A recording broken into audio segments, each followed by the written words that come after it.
সবাই দোকান লুটপাট করতেছে। এখানে প্রকৃত মুসলিম একজনও নাই, সবাই চোর এখানে। সোমবার খুলনায় বাটার শোরুম ও কেএফসিতে হামলার ঘটনায় 31 জনকে আটক করেছে পুলিশ। এই আন্দোলনের নামে যে ভাঙচুর আমরা দেখতে পেলাম সারা বাংলাদেশে, ভাঙচুর আসলে কেন করা হয়েছে এবং এই ভাঙচুরের পেছনে কারা ছিল, তারা কি, এবং আমরা দেখি লুটপাটও করা হয়েছে। আমরা বাটা শোরুম দেখলাম, তারপর অন্যান্য কিছু গুরুত্বপূর্ণ স্থাপনা ভাঙচুর করার পর সেখানে লুটপাটের চিত্র আমরা দেখতে পাচ্ছি। এসব আসলে কেন করা হয়েছে এবং এর পেছনে কারা জড়িত বলে আপনারা আমাদের আলোচকরা মনে করেন? বাটা শোরুম বয়কট করতে গিয়ে লুট করে নিয়ে আসলেন বাটা শোরুম থেকে হাজার হাজার জুতা।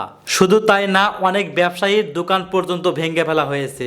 এইবার এই বিষয় নিয়ে সেনাপ্রধান কঠিন হুঁশিয়ারি সতর্ক বার্তা দিলেন এবং ডক্টর ইউনূস গ্রেপ্তারের অর্ডার দিয়েছেন। আসলে মূলত এগুলো কাজ কে বা কারা করতেছে? অনেকেই বলতেছে এগুলো কাজ করতেছে আওয়ামী লীগেরা, আবার অনেকেই বলতেছে এগুলো করতেছে বিএনপিরা। এইবার এই বিষয় নিয়ে আমরা পর্যালোচনা এবং তদন্ত করে বেশ কয়েকটি খুবই গুরুত্বপূর্ণ তথ্য এবং ভিডিও ফুটেজ পাই, যা আজকের ভিডিওতে সেগুলোই এক এক করে ধারাবাহিক তুলে ধরা হবে। যদিও আজকের ভিডিওটা কিছুটা লং হতে পারে, তবে আজকের ভিডিওতে জানতে পারবেন বাটা শোরুম লুটপাট নিয়ে ডক্টর ইউনূস ও সেনাপ্রধান ওয়াকারুজ্জামানের এমন কিছু অজানা গুরুত্বপূর্ণ গোপন তথ্য, যা জানলে আপনিও ইতিমধ্যে অবাক হতে বাধ্য।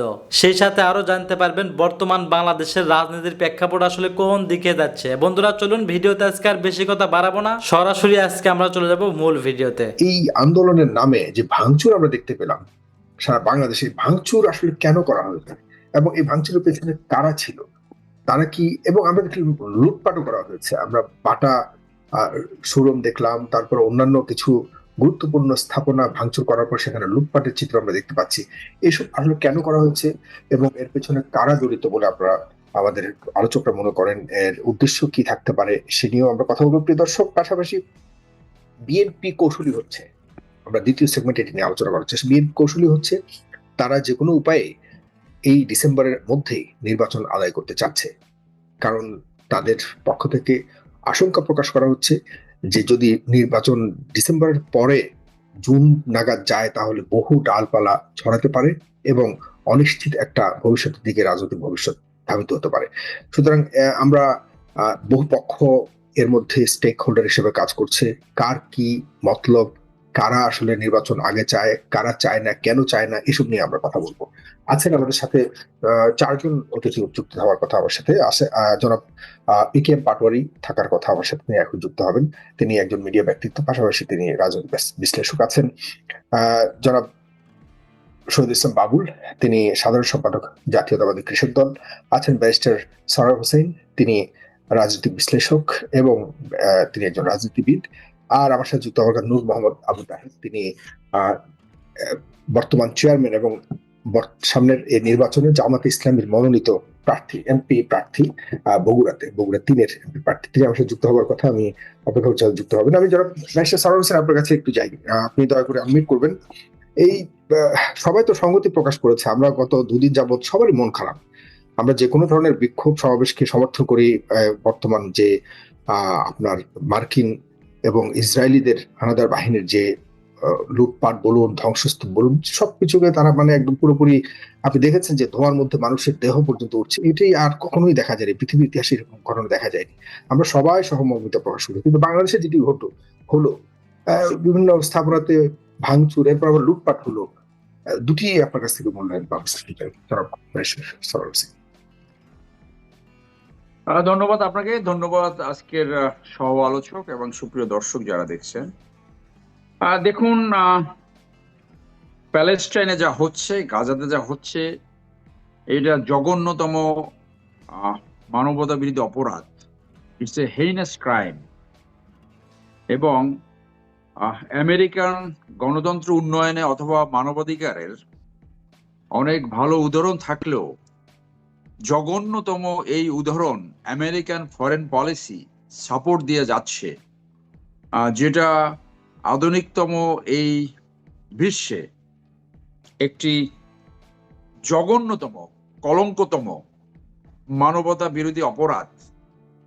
এইরকম অপরাধ করেছিল, আপনার মনে আছে, বসনিয়া হার্জেগোভিনাতে রাতকো মিলোসিচ এবং তার আরেকজন কি নাম, আন্তর্জাতিক আদালত অপরাধে তাদের এখন বিচার হচ্ছে। একজন বোধহয় ওখানে আদালতে মারা গেছে। হুম। এবং নেতানিয়াহুর বিরুদ্ধে আমার জানা মতে ওয়ারেন্ট অর্ডার ইস্যু হয়ে আছে আন্তর্জাতিক আদালত থেকে, কিন্তু আমেরিকার জন্য তার এই ওয়ারেন্ট অর্ডার এক্সিকিউট করতে পারছে না। হুম। এবং আপনার নিশ্চয়ই মনে আছে যে এই ট্রাম্প তার মিথ্যা বলার যথেষ্ট অভ্যাস রয়েছে। গত টার্মে সে 5,000-এর মতো মিথ্যা বলেছিল। সেই সময় তার ক্ষমতায় আসার আগে ধারণা করা হচ্ছিল যে একটা পিসফুল নেগোসিয়েশন সে করতে পারে বিটুইন ইসরায়েল অ্যান্ড প্যালেস্টাইন, কিন্তু সে আসার পরে আবার গ্রিন সিগন্যাল দিয়েছে এবং সেই গ্রিন সিগন্যাল অনুযায়ী এখনো বর্বরতম হত্যাকাণ্ড চলছে। এইটা ভাষাহীন বর্ণনাতীত বর্বরতা চলছে যে আনআর্মড পিপলকে, শিশুদেরকে হসপিটালে, রাস্তায়, মাঠে ঘাটে, এইটার ডেফিনেশন বোধহয় পৃথিবীতে আসে নাই যে এইভাবে একটা অত্যাধুনিক রাষ্ট্র যারা আমেরিকান অস্ত্র শস্ত্র সব তাদের রয়েছে, সেইখানে তারা আনআর্মড, বিশেষ করে তারা টার্গেট করছে শিশুদের, যাদেরকে তারা মনে করে যে ভবিষ্যৎ যোদ্ধা। এইটা পৃথিবী ধ্বংসের আলামত বোধহয় এখানে চলে আসছে। দুর্ভাগ্য হলো সত্য যে ইসরায়েল 22টি মুসলিম রাষ্ট্র কর্তৃক পরিবেষ্টিত। এইখানে মুসলমান রাষ্ট্রগুলো অথবা সরকার প্রধানের মানে as if they are sleeping, মানে তাদের মনে হয় যেন কিছুই করণ নাই। সৌদি আরব নামে একটা বড় দেশ রয়েছে, তারা কোনো কিছু পারফর্ম করছে না। আমরা ইউএন যে জেনারেল অ্যাসেম্বলি অথবা সিকিউরিটি কাউন্সিল, তাদের কোনো অ্যাকশন দেখছি না। অর্থাৎ মুসলমান এবং সিটিজেন এই আধুনিক এই যুগের তাদেরকে এইভাবে বর্বরতম হত্যাকাণ্ড ঘটাচ্ছে দিনের পর দিন, মাসের পর মাস। এইটা মানে স্মরণ করলে অথবা খবর দেখলে বিশ্বাস করেন, এই খবর দেখতেও শরীর আঁতকে ওঠে। আজকে আমার ছোট বাচ্চা, মাত্র 10 বছর বয়স, আন্দোলন যখন বাংলাদেশে চলছে, সে আমাকে 2 বার ফোন দিয়েছে, বাবা আমি এই আন্দোলনে যাব। একটি বাচ্চাকে কতখানি এজিটেট করে, কতখানি বিদ্রোহ করে আপনি দেখেন। অথচ যারা বিশ্ব বিবেক, বিশ্ব মোরাল, তারা কিছুই করছে না। এইখানে this is the heinous American foreign policy towards Muslim. এই সাথে আপনি দেখেন ওই যে end of civilization Francis Fukuyama লিখেছিল, ক্লাস অফ সিভিলাইজেশন আপনার স্যামুয়েল পি হান্টিংটন, তারা বলে গেছে যে ভবিষ্যতে যুদ্ধ হবে মুসলমান এবং খ্রিস্টিয়ান। অর্থাৎ মুসলমান মারার যত রকম অ্যারেঞ্জমেন্ট রয়েছে, একদিকে মোদি, আর একদিকে বার্মিজ বৌদ্ধ, আর এইখানে হইলো এই জিউইশ। সো এটা আমরা কি শুধু তাকাই থেকে দেখবো বা কি করার আছে? ঘৃণা প্রকাশ করা, ধিক্কার জানানো ছাড়া আমাদের কি করার আছে? সেই ক্ষেত্রে বিশ্ব জনতা যদি জেগে উঠে এবং এইটা কি করা যায়, যারা এটাকে থামাতে পারে। বসনিয়া হার্জিগোভিনাতে একটা রোল আমেরিকা নিয়েছিল, কোনোভাবে আমেরিকা কোনো রোল এখানে নিচ্ছে না। তো এইটা তো এই বর্বরতা আমাদের প্রত্যেকের মানে হার্ট ইজ ব্লিডিং। তো এইটা আমরা আমরা আমরা মানে কিভাবে আমরা এটা মানে কি মানে মানে গাজা কি হেরে গেল? এই শিশুদের বা এই গাজার মানুষ কি আসলে তাদের সমাধির মাধ্যমে কি তাদের এই গাজার শেষ পর্যন্ত অবসান ঘটবে? আপনার কাছে কি মনে হয়? আমার তো সেই দিকেই মনে হচ্ছে যে নেতানিয়াহু এই ভূমি দখল করে এই মুসলিম জনপদকে নিশ্চিহ্ন করার দিকে আগাচ্ছে। আমার তো তাই মনে হচ্ছে যে কোনো কিছু না। এইরকম বর্বরতম ঘটনা পৃথিবী কখনো ঘটেছে কিনা আমার জানা নাই। একটা জনগোষ্ঠীকে এইভাবে চোখের সামনে দিনের পর দিন, রাতের পর রাত, মাসের পর মাস এরকম হত্যা করে যাচ্ছে শিশুদের আকারে। দেশগুলির মাধ্যমে এটা এমন না যে থার্ড কোনো কান্ট্রি, ওই যে আফ্রিকান কান্ট্রিগুলিকে তারা বলে যে বর্বর এই সেই। আপনি বলেন আফ্রিকার কোন কান্ট্রির মধ্যে এরকম কোন একটা জাতিকে কখনো কি খতম করার জন্য এরা কখনো ভূমিকা রেখেছে? আমার তো মনে হয় না। এরপরে আপনি 7 জুলাই একটা অ্যাটাক হয়েছিল, আমরা যেটা বলি সেই অ্যাটাক, সেটার জন্য কি রেসপন্স এরকম 1 বছর, 1.5 বছর, 2 বছর ধরে আনআর্মড পিপল, ওই অ্যাটাকটাও আমার মনে হয় তাদের প্রিমেডিটেটেড। আমার কাছে মনে হয় না এটা যে গাজার মানে মেবি হামাস করেন। তো এখানে করানো হয়েছে।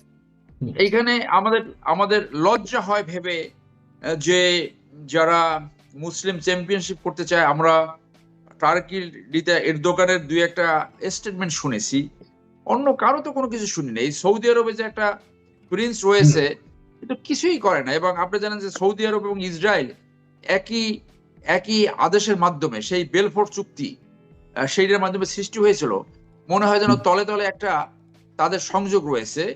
Right. আমরা বাংলাদেশে বসে আমরা তেমন কিছুই করতে পারছি না, কিন্তু এই জিউস যে সব খারাপ তা না, ওখানে যারা সেটেলার দে আর ইনহিউম্যান। এই আন্দোলন কিন্তু জিউসই আমেরিকাতে জিউসের একটা অংশ তাদের বিরুদ্ধে আন্দোলন করেছে, এবং সেই আমেরিকান লস অ্যাঞ্জেলেস থেকে আপনার অস্ট্রেলিয়ার সিটি পর্যন্ত আমরা বিক্ষোভ দেখেছি, কিন্তু ওই বিক্ষোভের মাধ্যমে তো কোনো রেজাল্ট আসছে না, কিলিং তো বন্ধ হচ্ছে না। সো এটা তো মানে আমি এইরকম হেল্পলেস একটা কন্ডিশন যে মেরেই যাচ্ছে শিশু, নারী, আনাম পিপল, সমস্ত স্থাপনা ধ্বংস করেছে। বাকিকেও এভাবে মারে না, বাকিকেও এভাবে মারতে দেখিনি আমরা। এর চেয়ে তো মানবতা বিরোধী অপরাধ আর হতে পারে না। সো আমেরিকা তো আমি তো মনে করি যে doom with America, American foreign policy, যে এছাড়া কি বলার আছে বা কি করার আছে। এই মুসলমানরা তো এক হতে পারে না, তারা তো নিজেরা ইনফাইটিং। সো এখানে কোনো তো মিটিংও ডাকে না, ওয়াইসি তো এক ধরনের নীরব। তো এটা কি সব ওখানেই সব মারা যাবে? যাচ্ছে তো, মারা যাচ্ছে। মানে আমাদের তো হার্ট ব্লিডিং করা ছাড়া আর কিছু করতে পারছি না, আমরা কিছুই দিই, আমরা শুধু দেখছি এবং খবর দেখা বন্ধ করে দিছি একসেন্সে। যে আমি দেখি না, আমি দেখলে স্কিপ করি, আমার সহ্য হয় না। হ্যাঁ, সহ্য হয় না। সো এখন ওই মানে যার আর যখন কোনো কিছু নাই, আমাকে তখন তো পাচ্ছেন তো? আমি সেই জন্য মনে করি যে কিভাবে করা, আজকে ওখানে একটা ডেভাস্টেটিং ওয়ার হতে পারতো, একটা ইভেন নিউক্লিয়ার। এখন এই প্যালেস্টাইন বা গাজা তাদের তো সেই শক্তিও নাই, অথবা তারা যদি ক্লেন্ডার্সের অপারেশন করতে পারে, Netanyahu should have been killed. নিজেরা 40,000 60,000 না মারা যায় কয়টা সুইসাইড বোম্বার যদি সৃষ্টি করতে পারতো, সেটাও এক ধরনের কিছু হতো। এই নেতানিয়াহু একটা পৃথিবীর একটা ঘৃণিত একটা লোক, ঘৃণিত। আপনাদের ওই দেশেই কিন্তু তার বিরুদ্ধে বিক্ষোভ হচ্ছে, অনেকবার সে দুর্নীতির অভিযোগে আদালতে দিয়েছে। সো এই নেতানিয়াহু মানে হিটলারকেও ফেল করেছে। আমি মনে করি যে এই হিটলার এইরকম জঘন্য ছিল না যে শিশুদের হত্যা করতে। হিটলার ইহুদের দিকে যাদেরকে সে সন্দেহ করতো তাদেরকে এনে কনসেন্ট্রেশন ক্যাম্পে রেখে হত্যা করেছে, কিন্তু আপনার এইরকম শিশু, নারী অকাতরে নির্বিচারে, মানে পৃথিবীর জঘন্যতম মানবতা বিরোধী অপরাধ এখানে ঘটে যাচ্ছে। তো আমরা শুধু এইটুকু বলবো যে বিশ্ব বিবেক জেগে উঠুক। সেই বিশ্ব বিবেকের অংশ হিসেবে আজকে বনিতা তারা রাস্তায় নেমেছে এবং তারা বাংলাদেশে বিক্ষোভ করছে। যদিও এই বিক্ষোভ ওই পশুকে তার বিবেককে টাচ করবে বলে মনে হয় না। তবে আমি বাংলাদেশের আন্দোলনকারীদেরকে বলবো যে আপনারা কোনো স্থাপনা ভেঙেন না, কোনো কিছু লুট করেন না। এই ইসরায়েলের ব্যবসা বাংলাদেশে কি আছে আমার জানা নাই। আন্দোলন বলা যায়? এটা আন্দোলন মনে হয় আপনার কাছে? এই যে সেই যার মতো করে সব নিয়ে নিচ্ছে, এবং এইটা যে কোনো ভাবে এটাকে থামাতে হবে। এটা কি মেসেজ দিচ্ছে আমাদের আন্তর্জাতিক মহলের কাছে? কি মেসেজ দিবে? এবং এটা মারাত্মক একটা রং মেসেজ যাবে, এবং এইটা সরকারের দায়িত্ব। এখানে ইসরায়েলের কোনো ব্যবসা কি আছে আমার জানা নাই। অনেকে ফেসবুকে স্ট্যাটাস এইগুলো অনেকগুলো মিথ্যা, সত্য, এগুলো অনেক কিছু আছে। আজকে আমাদের দেশে আমরা সবসময় ইনভেস্টমেন্ট, ফরেন ইনভেস্টমেন্টকে ওয়েলকাম করি। তারা যদি আজকে যে সিচুয়েশন সৃষ্টি হচ্ছে, এতে তো কোনো ফরেন ইনভেস্টমেন্ট আসবে না। এবং এই বর্তমান সরকার, অন্তর্বর্তী সরকার এবং পরবর্তীতে যারা সরকার আসবে, সবাই এক ধরনের বিপদে পড়বে। তো এটা যে কোনো মূল্যে থামাতে হবে। আন্দোলন হতে হবে শান্তিপূর্ণ, কোনো স্থাপনা ভাঙা যাবে না, কোনো লুটপাট করা যাবে না। ধন্যবাদ।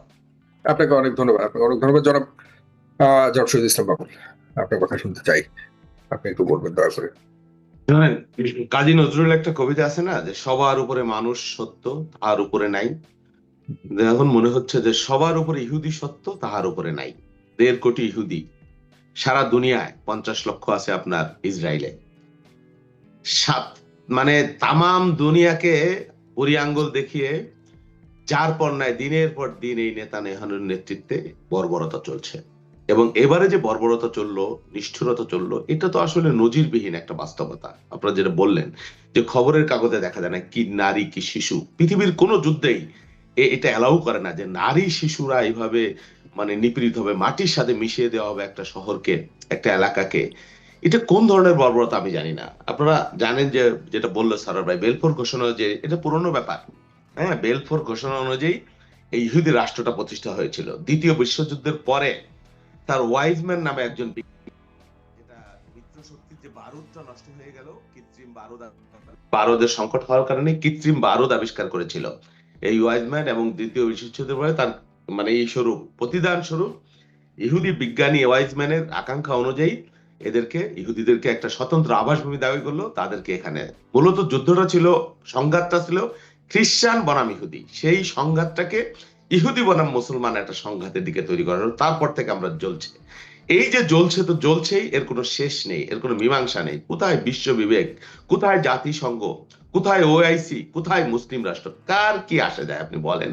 এই যে মানুষ মরছে, প্রতিনিয়ত মরছে, বেঘরে মরছে, পশুর চাইতে নির্মম, নির্দয়, নিষ্ঠুর পৃথিবী, মানবতা কোথায় বলেন? জোর যার মূল্য তার তামাম দুনিয়ায় চলছে। মার্কিন এবং এই ইসরায়েলি যে মাত্র 1.5 কোটি ইহুদি তামাম দুনিয়া এবং 50 লক্ষ অনলি এখানে, একটা ফিলিস্তিন রাষ্ট্রটাকে আপনি মাটির সাথে মিশিয়ে দিচ্ছেন, বিলুপ্ত করে দিচ্ছেন। মানে কি বলবেন আপনি এটা? মানে মানে এই যে মাত্র মানে 1.5 কোটি ইহুদির কাছে 200 কোটির মুসলিমরা হেরে যাচ্ছে, এর কারণ কি বলে মনে করেন? না, কারণ এই যে অনৈক্য, স্বার্থের দ্বন্দ্ব, 100%। আপনার এই যে নেক্সাস, মার্কিন ইহুদি যে নেক্সাস, সেই নেক্সাসের কাছে বহু আগেই তো আপনার সৌদি আরব বিক্রি হয়ে গেছে, মাথা নত করেছে, তাদের পদানত হয়েছে। এই যে মুসলিম রাষ্ট্র চতুর্দিকে ঘিরে, এরা 200 কোটি মুসলমান, বাদবেন আপনি এই যে জর্দান, সিরিয়া, তুরস্ক, হ্যাঁ, মিশর, এরা যদি মিনিমাম, বা সৌদি আরব মিনিমাম একটা নীতির প্রশ্নে, মানবতার প্রশ্নে মিনিমাম একটা সাড়া দিত, এত বড় সাহস পাবার শক্তি কারো নাই। আমার সরকারও তো নির্বিকার, আপনার মানুষ প্রতিবাদ করছে, প্রতিরোধ করছে, নির্বিকারের কারণ কি? একটা নেক্সাস তৈরি করেছে, মার্কিনী যে নেক্সাস দুনিয়াব্যাপী, সেই নেক্সাসের ফল ভোগ করছে এখানে। মানে ওই যে 12 জোড়া কাঁঠাল দিয়ে 13 জন বামনের ঘাড় ভাঙার একটা ব্যাপার না, এক মুসলিমকে অন্য মুসলিম, এক প্রতিবেশী দিয়ে অন্য প্রতিবেশী, মিশর কিন্তু রিয়াক্ট করলো, তার তো অনেক দূরে আসলে। এই পাশে যে জর্দান রয়েছে, তাদের কোনো, সিরিয়া ছিল, গোলান মালভূমি যে পাশেই একেবারে তাদের বর্ডারের সাথে, তারা কোনো ভূমিকা রেখেছে? আপনি বলেন হিরোশিমা নাগাসাকিতে বর্বরতা যেটা হয়েছে, এটা তার চাইতে কম বর্বরতা আপনি বলবেন? কি বলবেন আপনি বলেন? এখন এটি নিয়ে অনেক ভয়াবহ বর্বরতা। হ্যাঁ, তো এখন এই যে যে এই সংঘাত, এর তো কোনো শেষ নেই। আপনি কি বলবেন এখানে? এ কি মেসেজ দেয় তামাম দুনিয়ায়? আপনি দ্বিতীয় বিশ্বযুদ্ধের পরে এত বছর চলে গেল, হ্যাঁ, আমরা সভ্যতা, জ্ঞান, বিজ্ঞানের দুনিয়া কোথায় চলে গেল প্রযুক্তিতে, অথচ এখনো মানে কি বলবো, মানে শক্তির কাছে মানে মানুষ অসহায়, অসহায়। আপনার এই জাতিপুঞ্জ দিয়ে আমরা কি করব আপনি বলেন? এই ওআইসি দিয়ে আমরা কি করব আপনি বলেন? যেখানে মনুষ্যত্ব গুমড়ে গুমড়ে মরে, সেখানে আপনি, আর এখানে আমি মিছিল করলেই বা কি হবে আমি জানি না। আচ্ছা, মিছিল করলাম, প্রতিবাদ করলাম বিবেকের তাড়নায়, ঠিকই আছে, ইসরায়েলি পণ্য বর্জন করবো, এর পক্ষে আমি সিরিয়াস পক্ষে, যে যেখানে আমাদের যতটুকু শক্তি আছে, কিন্তু সেটাকে কেন্দ্র করে দেশের মধ্যে যে নৈরাজ্য, বিশৃঙ্খলা বা লুণ্ঠন, এটা তো আসলে ভালো মেসেজ দিচ্ছে না। আমরা তো আগামী দিনে এমনিতেই এখানে একটা অনির্বাচিত সরকার রয়েছে, ঠিক আছে, তাদের শাসনতান্ত্রিক অনেক দুর্বলতা আছে, বিদেশি বিনিয়োগ এমনিতে আসছে না অনির্বাচিত সরকার, তারপরে যদি এই ধরনের লুণ্ঠন মাচ্ছন্ন হয় এটা নিয়ে, আর মানে সরকার যদি বসে বসে দেখে, তাহলে তো এটা দুর্ভাগ্যজনক হয়ে যায় আমাদের জাতি রাষ্ট্রের জন্য। মানে এই লুণ্ঠন করে এই মব আন্দোলন কি হয় এখন? এই মেসেজটা কি ভালোভাবে যাবে সবার কাছে? এটা মেসেজটা খুবই খারাপ। আপনি এর থেকে আপনিও রক্ষা না পাইতে পারেন। এই যে যাই হচ্ছে, কে না এর নিন্দা জানাচ্ছে, কে না মর্মাহত, মানে কে না, মানে এটা নিয়ে চুরি করবা, তুমি চুরি করে নিয়ে আসছো আরেকজনের সম্পদ আন্দোলনের নামে, তো তোমার এটা চেয়ে কি বড় প্রতিবাদ? বড় চোর আর কে? এটা কোনো প্রতিবাদের ভাষা হইতে পারে? দেশটা তো আমাদের সকলের। জি, জি, জি। এইটা তো কোনো প্রতিবাদ না, এটা দুর্বৃত্তায়ন, এটা লুণ্ঠন, হ্যাঁ, এটা চর্যবৃত্তি, এটা কোনো প্রতিবাদ হতে পারে না। অবশ্যই আমি প্রতিবাদ করব, অবশ্যই আমি আমার কলম দিয়ে লিখবো, অবশ্যই আমি এখানে বলবো, অবশ্যই আমি ইসরায়েলি কোনো ব্যবসা পণ্য থাকলে সেটা বর্জন করব, কিন্তু লুণ্ঠন, বিশৃঙ্খলা, নৈরাজ্য, এগুলো কোনোভাবে আমরা সমর্থন করতে পারি না জাতি রাষ্ট্র হিসেবে। তাহলে আমরাও এক ধরনের অসভ্যতা প্রমাণ করছি। এটাই আমার বক্তব্য এই বিষয়ে। খুবই দুর্ভাগ্যজনক। জি, জি, আপনাকে অনেক ধন্যবাদ নূর মোহাম্মদ। আপনি শুনতে পাচ্ছেন আমাকে? একটু আনমিউট করে বলবেন। আপনি একটু লেটে এসেছেন। আমরা দুটি বিষয় নিয়ে তো কথা বলার আয়োজন করেছি। একটা হলো যে প্যালেস্টাইনিদের বিরুদ্ধে মার্কিন বর্বরতা, ইসরায়েলি বর্বরতা যা চলছে এ বিষয়ে কথা বলছে, এবং বাংলাদেশেও আজকে আন্দোলনের নামে যেভাবে লুটপাট চলছে, কারা করেছে, কেন করেছে, এর আউটপুট কি বলে আপনি মনে করেন? আপনার বিশ্লেষণ চাই। পরবর্তীতে আমরা বাংলাদেশের রাজনীতি নিয়ে কথা বলবো পরবর্তী সেগমেন্টে। নূর মোহাম্মদ। সবাইকে এই রাত্রিতে শুভেচ্ছা। আমি খুবই লজ্জিত, আমি দেরি করে জয়েন করেছি। বাবুল ভাই আমাদের সময়ের উনি আমার সিনিয়র, আমরা তাকে ফলো করি। আমাদের ব্যারিস্টার সাহেব আছেন, পাটোয়ারি সাহেব, সবাইকে আমি ধন্যবাদ জানাচ্ছি। আমি প্রথমত আজকে নিন্দা জানাচ্ছি আমরা ইসরায়েলের সামগ্রিক যে আগ্রাসন, একটা জাতির সত্তাকে মুছে ফেলার যে আয়োজন করেছে। প্রথমত এটার ঘৃণা করে আমরা তাদেরকে নিন্দা জানাচ্ছি, একই সাথে তাদের এই স্বপ্ন কোনোদিনই পূরণ হবে না ইনশাল্লাহ বলে বিশ্বাস করি। তো তাদের জায়গা থেকে তারা যা করার করছে, আমরা আজকের অভিজ্ঞতা দুটো। আজকে আমরা যা দেখছি, বাবুল ভাই যেটি বলছিলেন, অ্যাবসুলেটলি এটা আমাদের চিন্তা এবং ইমানের সাথে জড়িত। আমরা বাংলাদেশ রাষ্ট্র হিসাবে, নাগরিক হিসাবে আমাদের প্রত্যেকের জায়গা থেকে আমরা প্রতিবাদ করেছি। আজকে বিভিন্ন রাজনৈতিক দল, চিন্তা কাঠামো রাস্তায় নেমেছে, এটাকে আমরা কনগ্রাচুলেট করছি। বাট একই সাথে আমরা যা দেখলাম তার পাশে ভেরি আনফর্চুনেট, আনএক্সপেক্টেড, এবং আমরা মনে হয় কিছু মুহূর্তে জাতি নিয়ে যে পরিমাণে আমরা আশা করি, স্বপ্ন দেখি ভালো কিছু করার, বিপ্লব, অভ্যুত্থান, প্রতিরোধ, প্রতিবাদ, এগুলো যেমন আমরা স্বপ্ন দেখি, তো মাঝে মাঝে একই সাথে প্যারালালি আমাদেরকে ফ্রাস্ট্রেশনও ঘিরে ফিরে। এটা একটা টক ঝাল, মানে অম্ল মধুর অভিজ্ঞতা একই সাথে আর কি। আজকের প্রতিবাদ যেমন খুবই কনগ্রাচুলেট করার মতো ইস্যু, সকলকে ধন্যবাদ জানাই। একই সাথে আমরা যা পারফর্ম করলাম, এটা আমাদের শাই ফিল করা উচিত, লজ্জা পাওয়া উচিত।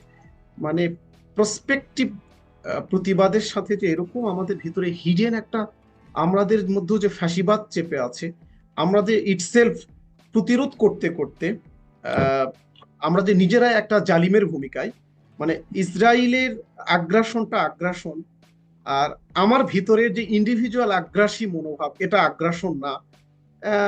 এটা একটা ইন্টারেস্টিং মিথের ব্যাপার, ইন্টারেস্টিং একটা মানে ক্রস ক্যারেক্টার আমাদের, ভেরি আনফর্চুনেট। একই সাথে আমি প্রতিবাদী, প্রতিরোধ করছি। নিঃসন্দেহে যারা রাস্তায় নেমেছে, অ্যাবসলিউটলি তাদেরকে সম্মান করার মতো জায়গায় তাদের আজকে এই ওয়ার্কিং ডে তারা নেমেছে, তাদেরকে আমরা রেসপেক্ট করি। বাট আমার ভিতরে যে এরকম ক্যারেক্টার লুকে আছে, মিছিল থেকে বের হয়ে আমি যে দোকানে ঢুকতে পারি, তখন আমরা পর্যন্ত ভালো বলতাম যে ভাঙচুর করেছেন, ওকে, নিঃসন্দেহে ঘৃণিত কাজ। বাট আমি লুটপাট করছি জুতা, আমি কাপড়, এটা অনেকটা হিপোক্রিটিক্যাল একটা ক্যারেক্টার আর কি। একই সাথে আমি প্রতিরোধ করছি, একই সাথে আমি সেই আগ্রাসী মনোভাব শুরু করছি যেটা ইসরায়েল করছে ফিলিস্তিনে। তো ডাকাতি করছি, চুরি করছি। জাতি হিসাবে এটা এটা এটা আল্লাহরও, মানে আল্লাহর পক্ষ থেকে আমাদের যে পানিশমেন্ট কিছু অ্যাজ এ হিউম্যান বিং হিসাবে আমরা এ ধরনের অপরাধ, এ ধরনের ক্যারেক্টারের উপরে যতদিন পর্যন্ত উঠতে পারবো না, ততদিন পর্যন্ত আমাদেরকে মূল্য চুকাতে হবে, ততদিন পর্যন্ত আমাদের মুক্তি অনেক সুদূর পড়া হতো। আমি প্যালেস্টাইনের রেনেসা আন্দোলনকে রেসপেক্ট করছি, তারা অসাধারণ পারফর্ম করছে। আল্লাহ তাদেরকে সম্মানিত করুক, শহীদ হিসেবে কবুল করুক। ইনশাআল্লাহ today or tomorrow Palestine will be free ইনশাআল্লাহ। জি, আপনাকে ধন্যবাদ জনাব একেএম পাটোয়ারি, আপনার কাছে শুনতে চাই। আর আপনার ফোনটাকে আরেকটু কাট করে দিবেন, আপনার ইয়ার দেখা যাচ্ছে না ঠিক মতো। ঠিক আছে, না আরেকটু মানে টিল্ট করে দিবেন, টিল্টেড হয়ে আছে স্ট্রেট। ওকে, ঠিক আছে, এখন ঠিক আছে, বলুন। কি প্রশ্ন কি আপনার? এই যে আমরা প্যালেস্টাইন নিয়ে কথা বলছি, দ্বিতীয় সেগমেন্ট আমরা রাজনীতি। আমি ধন্যবাদ আমাদের সহ আলোচকদেরকে, শ্রোতাদেরকে ধন্যবাদ দিয়ে আমি শুরু করছি। আমি ইসরায়েলকে আমি নিন্দা করতে চাই না। এখন আপনি বলবেন কেন চাচ্ছি না, আমি কি আমার অনুভূতি থেকে এটা দাগ কাটছে না? অবশ্যই কাটছে। কিন্তু আমাদের এক আবুল কালাম ফজলুল হক যখন তার ছেলেকে মারা গেল হাইসেনের আমলে, তখন সে বলছে এই গভর্নমেন্টের কাছে আমি বিচার চাই না। ওইভাবে ওই আলোকে আমি বলতে চাই, আমি কোনো প্রতিবাদ করতে চাই না, আমি অ্যাক্ট করতে চাই। তাহলে আমার এখানে পাসপোর্টের মধ্যে বলা আছে যে সকল দেশে ভ্রমণ করা যাবে এক্সেপ্ট ইসরায়েল। তাহলে সেখানে যদি তাই হয়ে থাকে, তাহলে ওই একই গভর্নমেন্টের কি করে ইসরায়েলের গুডস এখানে কি করে আসে? এখানে লাভ দিয়া তারা আমার এই ভাইদেরকে মারতেছে, মুসলমান ভাইদেরকে। হযরত রাসূলুল্লাহ বলছেন যদি আফ্রিকার জঙ্গলেও কোনো মুসলমান আঘাত পায়, মুসলমানের পুরা একটা দেহের মতো এটা, তার যেমন আপনার হাতে ব্যথা পাইলেও এটা অন্তরে লাগে, মাথায় ব্যথা পাইলেও অন্তরে লাগে। হযরত রাসূলের নির্দেশন আমরা মুসলমান হিসেবে যদি বিশ্বাস করি যে মুসলমান উম্মাহ যেখানে আঘাতপ্রাপ্ত হবে, অন্যায় বা হবে, সেখানে প্রতিবাদ করো, তুমি প্রতিরোধ করো, প্রতিরোধ না করতে পারলে প্রতিবাদ করো। তো আমাদের গভর্নমেন্টের যে এইখানে এই যে পেপসি ওই যে শুরু করে আমরা নুডলস, চকলেট, এই জিনিসগুলি, এমনকি নুডলসের মধ্যে শুয়োরের চর্বি ব্যবহার করা হচ্ছে, অথচ এগুলি এখানে আসছে। তাহলে এখানে আমাদের বাণিজ্য মন্ত্রণালয় কি করতেছে, গভর্নমেন্ট কি করতেছে? আমরা বিজনেস থেকে কদিন আগে দেখছেন আমরা গেছি, এখানে রাষ্ট্রের খরচে গেছি আমরা, ওখানে একটা ফান্ডও দিতে হয়েছে অন্যান্য সদস্য রাষ্ট্রকে। তাহলে আমার একদম সাজেশন থাকবে গভর্নমেন্ট বিবেচকের তরফ থেকে এই মানবাধিকার লঙ্ঘন হচ্ছে, তোমরা মানবাধিকার দুয়া নিয়ে আমেরিকা সারা দুনিয়ায় বক্তব্য দেয়, মানবাধিকার গেল মানবাধিকার গেল, তো এখানে কি মানবাধিকার নষ্ট হচ্ছে না? এটা মুসলমানের কথা বাদে দেখ না, ওদেরকে যে খ্রিস্টানদেরকে অন্যান্য রাষ্ট্রদেরকে আমাদের রাষ্ট্রের তরফ থেকে ফরেন মিনিস্টার থেকে বলুক যে তোমরা মানবাধিকারের কোন মুখে মানবাধিকার নিয়ে কথা নিয়ে বলতে আসো তোমরা। আজকে দীর্ঘদিন থেকে ওরা আশ্রয় প্রশ্রয় পাইছে এখানে, যে এই লেবাননের ওরা যখন বাস্তুয়ারা হয়েছে এরা বিহারিদের মতো এদের এখানে আশ্রয় দিচ্ছে, এখন মালিককে তারা তাড়াই দিচ্ছে, মালিকদের মারতেছে, যারা এদেরকে এটা প্রতিদান দেখেন কত আনগ্রেটফুল এরা, যে এদেরকে আশ্রয় দিছে। হিটলার বলছে, এটা আপনারা সবাই জানেন, হিটলার বলছে যে আমি কেন এতগুলি লোক ইহুদিদেরকে মারছি, আমি 2-1 জন রেখে গেছি, তোমরা ভবিষ্যতে এর প্রমাণ পাবা 200-100 বছর পরে যে এরা কেন মারছিল, এদেরকে সবগুলি মারলাম না, কিছু রেখে গেলাম। এটা হিটলারের বক্তব্য। তো এখন গেল এটা আমরা, আর এই যে এখানে কিছু সুযোগ সন্ধানী যেমন লুটেরারা, ওরা দেখে কাফনের কাপড় যে বিক্রি করে, সে দেখে যে প্রতিদিন লোক মারা যায় না কেন, লোক মারা যায় দুঃসংবাদ, কিন্তু যিনি কাফনের কাপড় বিক্রি করে সে আফসোস করে আজকাল লোক কম বললো কেন। তো এখানে আমাদের তো এমন কিছু এইটা উচ্চতা নাসা দিয়ে লুট করার একটা গ্রুপ আছে, এরা আসলে কোনো রকম ফিলিস্তিনের প্রতি তাদের সামান্যতম সিম্পিতি নাই, তাহলে একটা অন্যায়কে তো আমি আরেকটা অন্যায় দিয়ে তো ঢাকতে পারবো না। আর এখানে সরকার কোথায়? এই রাষ্ট্র তো আমার জানের আমার দোকানে নিরাপত্তা দিবে, আর ওই যে দোকানদার যদি কিনছে সে তো এটা অনুমতি পাইছে থেকে এটা আসলো কি করে? আমাদের অল এজেন্সি কি করলো? আমার এখানে বাণিজ্য মন্ত্রণালয় কি করলো? বিএসটি কি করলো? তো সেটা না করে বরঞ্চ এখন সরকার বরঞ্চ এগুলি মোবাইল কোড করে সরকারে ডিক্লেয়ার করে দেখ, পেপারে দেখ যে ইসরায়েলের কোনো জিনিস আনলে এটা সময় দিয়ে বলে দেখ যে এতদিন পরে এটাকে আমরা মোবাইল কোড দিব, এগুলো সবগুলো সিজ করা হবে। এইসব না করে তারপরে আপনি দেখেন ওই যে আপনার রেলমন্ত্রীর বাড়িতে কয়েকদিন আগে আবার এই যে এতদিন পরে তার বাড়ি ভাঙছে, জানলা নিয়ে যাচ্ছে, তাহলে বহির্বিশ্বে আমরা কি মেসেজ দিচ্ছি? এটা কি আমাদের বাঙালির পরিচয়? কি এটা লুটের পরিচয়? সে যত অপরাধী করুক, পৃথিবীর কোনো আইনে বলা নাই যে অপরাধী হইলো যে ডেভিলকেও তার প্রাপ্য দিতে হবে, ডেভিলকেও তার আইনের শাসন দিতে হবে, এটা বলা আছে, ঘোষণায় আছে যে সে শয়তান আছে, শয়তান হলো একটা জিনিস, আর এখানে আইনের শাসন পাওয়ার একটা জিনিস। যেমন রশিদ ফারুককে আওয়ামী লীগ এত বিরুদ্ধে ছিল, তবু তাকে তো ফিটাই মারে নাই, তাকে আইনের মতো যেভাবে আইনের দল করুক, ক্যাঙ্গারু কোর্ট বলুক আর যাই করুক, ওইটা একটা প্রসেসের মাধ্যমে করতে হয়েছে। এখন যে এগুলি সরকারের যে এই যে ফেলিউর না, এটা যে আপনি এগুলি লুট হচ্ছে, সরকার কি করতেছে, তাহলে এটার জন্য সরকারের কোনো ঘোষণা আছে?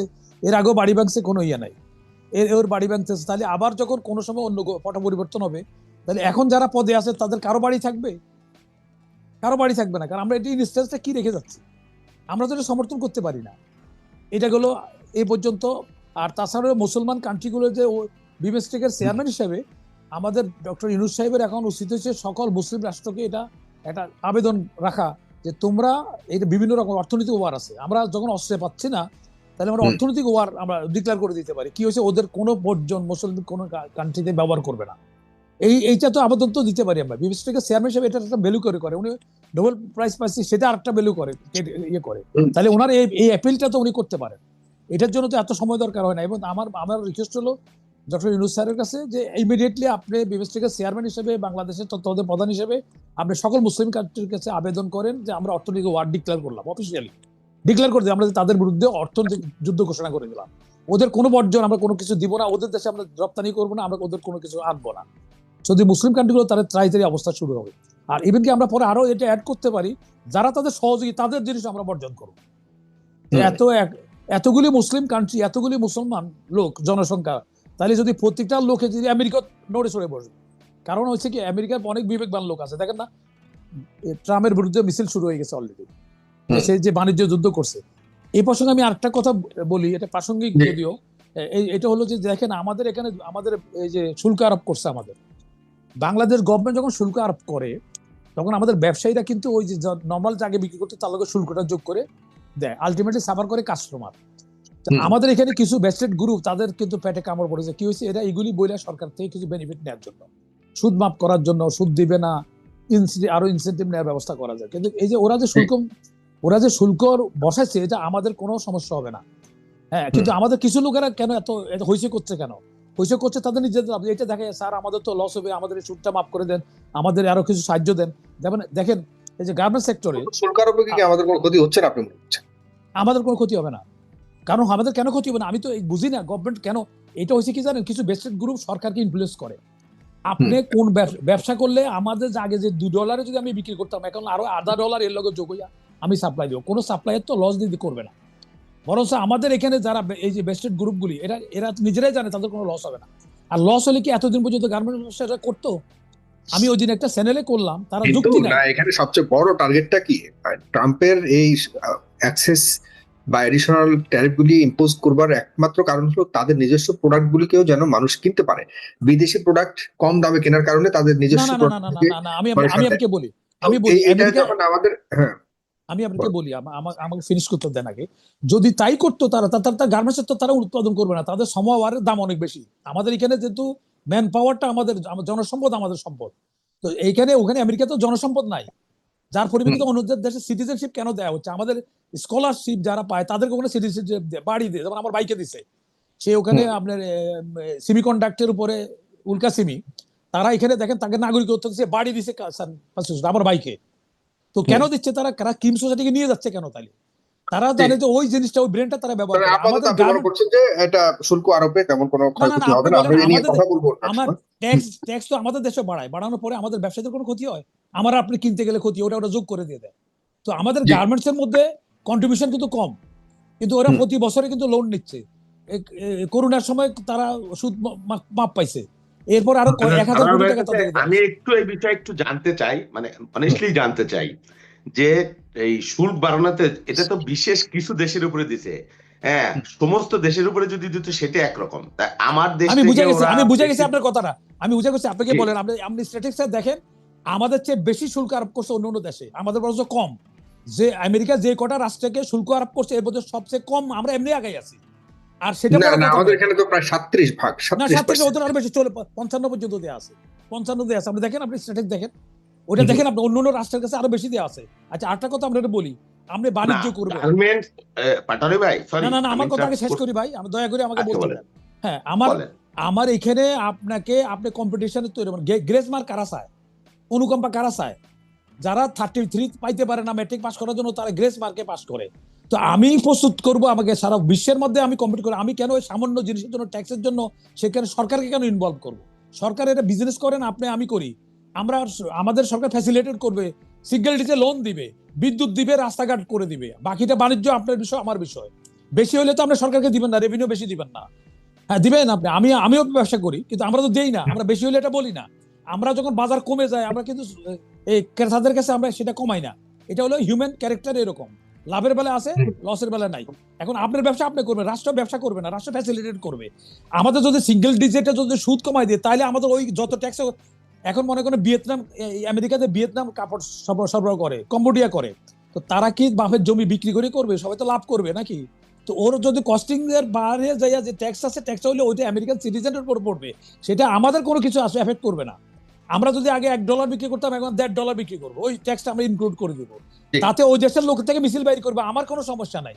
আর আমরা এক সেক্টরে বসে থাকবো না। আমরা যখন জুট করছি, জুট চলে গেছে, জুটের সময় এরকম কথা উঠছিল, তার জুট বন্ধ হয়ে গেছে, সাথে আসছে। তারপরে গার্মেন্টস, আবিহমান কালকারে গার্মেন্টস করি, কোনো গার্মেন্টস একটা দর্জি সিলাই দিয়ে 10 টাকা হয়, 90 টাকা আমার আবার ইম্পোর্ট করতে হয় মাল, কাপড় হইতে, সুতো হইতে, সবকিছু। আমাদের সুই সুতাটাও আমার এই দেশে তো হয় না। মুষ্টিপে 2-1টা কোম্পানি করতে পারি, কিন্তু মেজরিটি জিনিসগুলো আমরা ইম্পোর্ট করি। তাহলে এত টাকা বিদেশে যাচ্ছে কেন?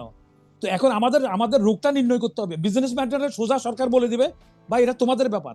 আমরা দেখেন ট্রেড বডিগুলি কি করে, ট্রেড বডিগুলি যার ট্রেড লাইসেন্স আছে সে মেম্বার হবে। যদি প্রধানমন্ত্রীর ভোট যদি রিক্সাওয়ালা ঠেলাওয়ালা হইতে পারে, তাহলে ট্রেড বডিতে ইলেকশন করার সময় ওনারা বেসিক ডেমোক্রেসি চালু রাখছে। কেন বেসিক ডেমোক্রেসি চালু রাখছে? ওই যে সুবিধা, এগুলো নেগোসিয়েশন করতে সুবিধা। আগে যেমন চেয়ারম্যান কিন্তু আইয়ুব খানের আমলে চেয়ারম্যান কিনে আসলে ফাঁচাবাজি ভোট করতে, এটাই করে। কিন্তু যার ট্রেড লাইসেন্স আছে, যে ট্যাক্স পে করে, তাই সে ভোটার হবে। তাহলে না এফবিসিএস যখন যে সরকার আসে, তার লেজুরবর্তী লোকজনের আনে, ফলশ্রুতিতে জনগণের কোনো লাভ হয় না, ওদের কিছু মুসলিমের লাভ হয়। এমপিরা দেখেন, আপনারা ডিফল্টার প্রধানমন্ত্রী ইলেকশন করতে পারবে না যদি সুদ, তার ঋণ শোধ না করে, কিন্তু এফবিসিএস করতে পারবে। এফবিসিএস করতে পারবে কেন? এই সিস্টেমটুকু করে রাখছে। জি, আপনাকে অনেক ধন্যবাদ। আমরা ওই ব্যবসায়িক ওই আলাপটি অনেক গুরুত্বপূর্ণ, সেটি নিয়ে আমরা কথা বলবো। তবে এই পর্যায়ে আমি আমাদের জামাত ইসলাম, বিএনপি, এনসিপি বা আমাদের আভ্যন্তরীণ যে রাজনৈতিক বর্তমান অবস্থান, সামনে নির্বাচনকে ঘিরে, সেটি নিয়ে আমরা একটু কথা বলতে চাই। নূর মোহাম্মদ, আপনার কাছে আসছি প্রথমত, যে সামনে নির্বাচন তো বিএনপি মোটামুটি একটা, আজকে পত্রিকায় দেখলাম তারা অন্যান্য দলগুলোর সাথে এবং বিভিন্ন রাজনৈতিক সংগঠনের সাথে, অরাজনৈতিক সংগঠনের সাথে, যেমন হেফাজত ইসলামের কথা যদি বলি, অরাজনৈতিক সংগঠন কিন্তু সামনে নির্বাচনের বিষয়ে তার মনে পাশাপাশি আন্দোলন অথবা তাদের চাহিদা প্রায় একই, এমন একটি খবর শুনেছি। এতে জামাতে ইসলামের অবস্থানটা কি একটু জানতে চাই। আমরা যতটুকু জেনেছি যে আপনারা বা আপনিও যদি বলি, আপনি ব্যক্তিগতভাবে আপনার অলরেডি আপনার নমিনেশন আপনার মনোনয়ন চূড়ান্ত হয়ে গেছে যে আপনি কোথায় এমপি ইলেকশন করবেন, আপনি সেই হিসেবে কাজ শুরু করেছেন। আবার অন্যদিকে জামাত ইসলাম বলছে যে আমরা আগে সংস্কার চাই, এরপরে গিয়ে নির্বাচন। এটা একটু বুঝতেছি না, এই বিষয়টা আপনি কিভাবে বলবেন? বিএনপি মনে করছে যে এই ডিসেম্বরের মধ্যে নির্বাচন হতে হবে, এরপর যদি নির্বাচন হয় তাহলে এটি নিয়ে অনেক ডালপালা ছড়াবে এবং রাজনৈতিক একটা অনিশ্চয়তার দিকে যাবে। আপনার কাছে কি মনে হয় নূর মোহাম্মদ? একটু দয়া করে ইন ডিটেলস, মানে একদম খুব ভিতরকার কিছু কথা শুনতে চাই আপনার কাছ থেকে। আপনি সবকিছুর ব্যাপারে অবগত আছেন আসলে। আপনাকে ধন্যবাদ। আপনি যেমনটি বলেছেন, জামাতের সাংগঠনিক অবস্থানটা আমি আপনাকে তুলে ধরতে পারি। আপনি যেমনটি বলেছেন আমরা আগে সংস্কার চাই, তারপরে নির্বাচন চাই, ব্যাপারটা এরকম খুবই যেমন স্ট্রেট ফরওয়ার্ড বলেছেন। এটা একটা রেটরিক তৈরি করা হয়েছে, নট দ্যাট। বাবুল ভাইয়েরা যেটি করছেন, বিএনপি বাংলাদেশের the biggest party, one of the biggest party, তারা যেটি দাবি করছে ডেমোক্রেসির স্বার্থে আমরা একটা দীর্ঘদিন একটা বিরাজনীতিকরণের মধ্যে ছিলাম। অলমোস্ট আমরা, আমাদের নিউ জেনারেশন রাজনীতির মধ্যেই ছিল না, তাদের ভোটাধিকার ছিল না। সেখান থেকে আল্লাহ সুবহানাহু ওয়া তাআলা আমাদেরকে, বাচ্চাদেরকে আবাবিল হিসেবে, পাখি হিসেবে পাঠিয়ে আমাদের একটা বাংলাদেশের সকল রাজনৈতিক দলের সম্মিলনে এক চমৎকার একটা এনভায়রনমেন্ট তৈরি হয়েছে। Absolutely it is no doubt আমাদের ইলেকশন প্রসেসের মধ্য দিয়ে যেতে হবে। একটা রাজনৈতিক সরকার লং রানে আমাদের দেশকে এগিয়ে নিবে। আমাদের সকল যেগুলো মানে অপ্রাপ্তি আছে, আমাদের যে দীর্ঘদিন ধরে ফ্রাস্ট্রেশন আছে, আমাদের দেশকে আমরা যে জায়গায় নিয়েছি সেখান থেকে আবার রাইট ট্র্যাকে ফেরাতে অ্যাবসলিউটলি এটা যে আমাদের খুবই জরুরি ইলেকশনের ব্যবস্থা করা এবং যত দ্রুত সম্ভব একটা নির্বাচিত সরকারের হাতে ক্ষমতা হস্তান্তর করা। আমরা কি বলছি আসলে, আমরা বিএনপির এই বক্তব্যের সাথে আমরা একমত। আমরা মনে করি নির্বাচন হওয়া জরুরি, অ্যাজ মাচ অ্যাজ পসিবল, যত দ্রুত সম্ভব আমাদের এই জায়গাতে যাওয়া দরকার। বাট আমরা বলছি এমন একটা নির্বাচন হওয়া উচিত, এমন একটা নির্বাচনী ফিল্টারের মধ্যে আমাদের দ্রুত প্রবেশ করা উচিত। টাইমটাই তো বড় ফ্যাক্টর নূর মোহাম্মদ। এখানে আপনার মনে রাখতে হবে যে সংস্কার মানেই হলো সময়ের। আমাদের প্রধান উপদেষ্টা সুস্পষ্টভাবে বলেছে যে আপনার কম সংস্কার চান তাহলে ডিসেম্বর হবে, বেশি সংস্কার চাইলে জুনের মধ্যে হবে। এখানে একটা কন্ডিশন তিনি স্পষ্টভাবে বারবার বলে গেছেন। Let me finish. আমি আমার জায়গা থেকে আমরা যেটা বলছি যে আমরা এমন একটা নির্বাচনী ব্যবস্থাপনার মধ্যে ঢুকতে চাই, নির্বাচনী ফিল্টারের মধ্যে প্রবেশ করতে চাই, যেখানে আর কখনো নির্বাচনের নামে 154 সিট ডিক্লেয়ার হবে না।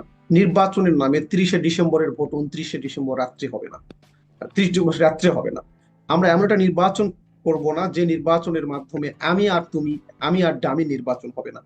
নির্বাচনের পুরো মেকানিজম, নির্বাচন, আমরা এমন একটা নির্বাচন করতে চাই না যে নির্বাচনের মধ্য দিয়েই ফ্যাসিবাদের ভিত্তিপ্রস্তর স্থাপিত হবে নতুন করে। এই জায়গা থেকে আমরা খুব পরিষ্কার করে বলছি election as early as possible দিতে হবে, তবে একই সাথে তারও আগে ইলেকশন যত দ্রুততার সাথে দিতে হবে, তারও আগে আমাদের প্রয়োজনীয় কারেকশনগুলো রাষ্ট্র সংস্কারের মৌলিক, বিশেষ করে ইলেকটোরাল প্রসেসের সংস্কার। মানে আপনারা জামাত ইসলাম কি অফিসিয়ালি কম সংস্কার চান না বেশি সংস্কার চান? আমরা প্রথমত কম বেশি, আমরা মৌলিক সংস্কার চাই। প্রথমত আমরা ইলেকশন প্রসেস, এটা কিন্তু একটা very important message and given by our chief adviser. এটা কিন্তু আমি আর আপনি বা আলোচনার কোনো বিষয় নয়, কম আর বেশি, এটা কিন্তু তিনি ক্যাটাগরিক্যালি বলেছেন। আমরা ক্যাটাগরিক্যালি বলেছি, আমরা বাই রিটেন আমরা দিয়েছি সকল সংস্কার এই গভর্নমেন্টের পক্ষে করা আদৌ সম্ভব হবে না। আমরা ক্যাটাগরি বলেছি এই সরকার কি কি সংস্কার করা উচিত এবং সেই সংস্কারের স্টার্টিং পয়েন্ট কি কি হতে পারে। হ্যাঁ, অ্যাজ এ পলিটিক্যাল পার্টি আমরা প্রপোজাল দিয়েছি, অন্যান্য পলিটিক্যাল পার্টিরও প্রপোজাল থাকতে পারে, বাট আমরা এটা এক্সপেক্ট করি না এই সরকার each and every correction will be আমাদেরকে দিয়ে দিবে, আমরা প্রত্যাশা করি না। আমরা major specially in electoral process, specially ফ্যাসিবাদকে রুখতে কনস্টিটিউশনাল যে আলাপগুলো উঠতে পারে সেই আলাপগুলো তোলা উচিত। বাট স্পেশালি আমাদের আকাঙ্ক্ষা, ডিজায়ারটা হচ্ছে ইলেকশন প্রসেস নিয়ে সরকার সুনির্দিষ্ট কিছু কারেকশন করবে, এর পরবর্তীতে যে গভর্নমেন্ট ফর্ম হবে সেই গভর্নমেন্ট পরবর্তী সংস্কারের এই দরজাগুলো যেগুলো ওপেন করা হবে সেই দরজা আরো সম্প্রসারিত করবে, আরো লম্বা জায়গাতে গিয়ে নির্বাচিত সরকার পুরো সংস্কার ব্যবস্থাপনাকে সামনে রাখবে। তো আমরা যেটি বলছি এই জায়গা থেকে আমাদের পরিষ্কার বার্তা পাওয়া উচিত, আমরা নির্বাচন দ্রুততার সাথে চাই, বাট তার আগে মৌলিক ইলেকটোরাল প্রসেস নিয়ে পরিষ্কার গভর্নমেন্টের পক্ষ থেকে সংস্কার চাই। হ্যাঁ, এনসিপির সাথে আপনাদের, এনসিপির দাবির সাথে আপনাদের অবস্থানের কোনো ইয়ে আছে কিনা, আপনাদের সাথে তাদের সাথে কোনো আন্ডারস্ট্যান্ডিং হয়েছে কিনা, বা আপনাদের যাদের সাথে আপনারা সামনে নির্বাচনে একই পথে হাঁটবেন, যেমন বিএনপি জামাত হেফাজত ইসলামের সাথে একটা ঐক্য করছে, আপনাদের কোনো ঐক্য করার কোনো ইয়ে আছে কিনা, পরিকল্পনা আছে কিনা এই নির্বাচনটাকে আদায়ের ক্ষেত্রে আপনার একটু জোর করতে বা চাপ প্রয়োগ করতে আপনারা কি রাজপথে নামবেন কিনা, যেমন বিএনপি বলেছে রাজপথে নামবে প্রয়োজনে? দেখুন, as a political party NCP একটা নিউ পলিটিক্যাল পার্টি, তাদেরকে আমরা কনগ্রাচুলেট করেছি, they have right to do politics in Bangladesh. আমরা তাদেরকে সম্মান জানাই, বাট তাদের পলিটিক্যাল পলিসি, তাদের পলিটিক্যাল রেটরিক, তাদের অ্যাপ্রোচ, তাদের আগামী দিনের কর্মসূচি তাদের একান্তই তাদের মতো করে। বাট আমরা তো বিএনপির সাথে দীর্ঘদিন আমরা কাজ করেছি। বিএনপির চিন্তাগুলো তো বিএনপির অনেক চিন্তার সাথে আমাদের সম্মিলন ছিল, আমাদের ঐক্যমত ছিল বলে লম্বা সময় আমরা চলেছি। দেখুন, অ্যাজ এ পলিটিক্যাল পার্টি জামাতেরও নিজস্ব পলিটিক্যাল রেটরিক আছে, পলিটিক্যাল অ্যাপ্রোচ আছে, পলিটিক্যাল ভিশন অ্যান্ড মিশন আছে, জামাতের নিজস্ব পলিটিক্যাল স্ট্র্যাটেজি আছে। সেই জায়গা থেকে আমরা আমাদের কর্মসূচি প্রণয়ন করেছি, আমরা আমাদের ফিলোসফি তুলে ধরেছি, আমরা আমাদের আগামী দিনের করণীয় নির্ধারণ করেছি, এনসিপি করেছে, BNP is absolute no doubt, BNP একটা আমাদের বাংলাদেশের পুরো পলিটিক্স যন্ত্রের অন্যতম বড় একটা স্টেক হোল্ডার। তাদের নিজস্ব পলিটিক্স আছে, তারা এই ডেমোক্রেসির জন্য অনেক কিছু করেছে এবং তাদের চিন্তা আছে, তাদের কাছে অনেক ইনফরমেশন আছে, প্রি অ্যাডভান্স ওয়ার্ক আছে, তাদের গবেষণা সেল আছে। আমরাও তো একমত, আমরা মনে করি দীর্ঘদিন যদি নির্বাচন থেকে রাষ্ট্রকে দূরে রাখা যায় তাহলে রাষ্ট্রের অনেকগুলো সংকট সামনে আসবে, হয়তো অনেক দরজা এখনো ওপেন হয়নি। আপনি এখনো খেয়াল করে দেখবেন বিএনপি, জামাত সহ বাংলাদেশের মেজর পলিটিক্যাল পার্টনাররা কিন্তু এই গভর্নমেন্টকে কোঅপারেট করে যাচ্ছে। বাট আপনি সার্টেন টাইম পরে আপনার এত সুন্দর সম্পর্ক হয়তো অনেক ক্ষেত্রেই আমরা অনেক বড় জায়গায় পৌঁছে যাব, হয়তো ভুল বোঝাবুঝির জায়গায় পৌঁছে যেতে পারি। আমরা বলি দ্রুততার সাথে নির্বাচনী ফিল্টারে প্রবেশ করা উচিত, নির্বাচনী মেকানিজমে প্রবেশ করা উচিত, জাতিকে আশ্বস্ত করা উচিত, yes we are in a right track to go to make sure A quality credible election. আমরা এই কথাটাই বলছি। আপনি যেমনটি বলেছেন এনসিপির পলিটিক্যাল তাদের policy, it's up to them, but যেমন জোটের কথা বলেছেন, আমরা তো দীর্ঘদিন বিএনপি জোটে ছিলাম, বিএনপি আমাদেরকে বিএনপির সাথে আপনারা কি এখন আছেন কোনোভাবে? এটা মনে হয় এটা আমাদের আর বলার মতো বিষয় নয়, বাবুল ভাইরা সিনিয়র রাজনীতিবিদ, তারা বলবেন। কিভাবে দেখেন বিএনপি, কিভাবে দেখেন? আমি এই কারণে কারণ বাবুল ভাইয়ের কাছে যাচ্ছি, আপনার বিএনপি প্রতি আপনার ভিউটা একটু জানিয়ে এরপর যাচ্ছি। আমরা মনে হয় আমরা বাংলাদেশের ডেমোক্রেসির স্বার্থে আমরা এখনো ঐক্যবদ্ধ আছি, এখনো জোট আছে, আমাদের চিন্তার জোট, আমাদের দর্শনের জোট, আমরা ফ্যাসিবাদ বিরোধী লড়াই এখনো আমরা জোটবদ্ধ। বাংলাদেশের ডেমোক্রেসি পুনরুদ্ধারে, ডেমোক্রেসি রিস্টোর করতে এবং ডেমোক্রেসি স্ট্রেংথেন করতে আমরা এখনো জোটবদ্ধ। বাংলাদেশের স্বার্থে আমরা ইতিমধ্যে জানতে যে মানে আপনারা এই দুই পক্ষই মোটামুটি পরস্পর বিরোধী শক্ত অবস্থানে রয়েছেন, বিপরীত অবস্থানে রয়েছেন সবকিছুর ব্যাপারে, শুধুমাত্র গণতন্ত্র পুনরুদ্ধার না।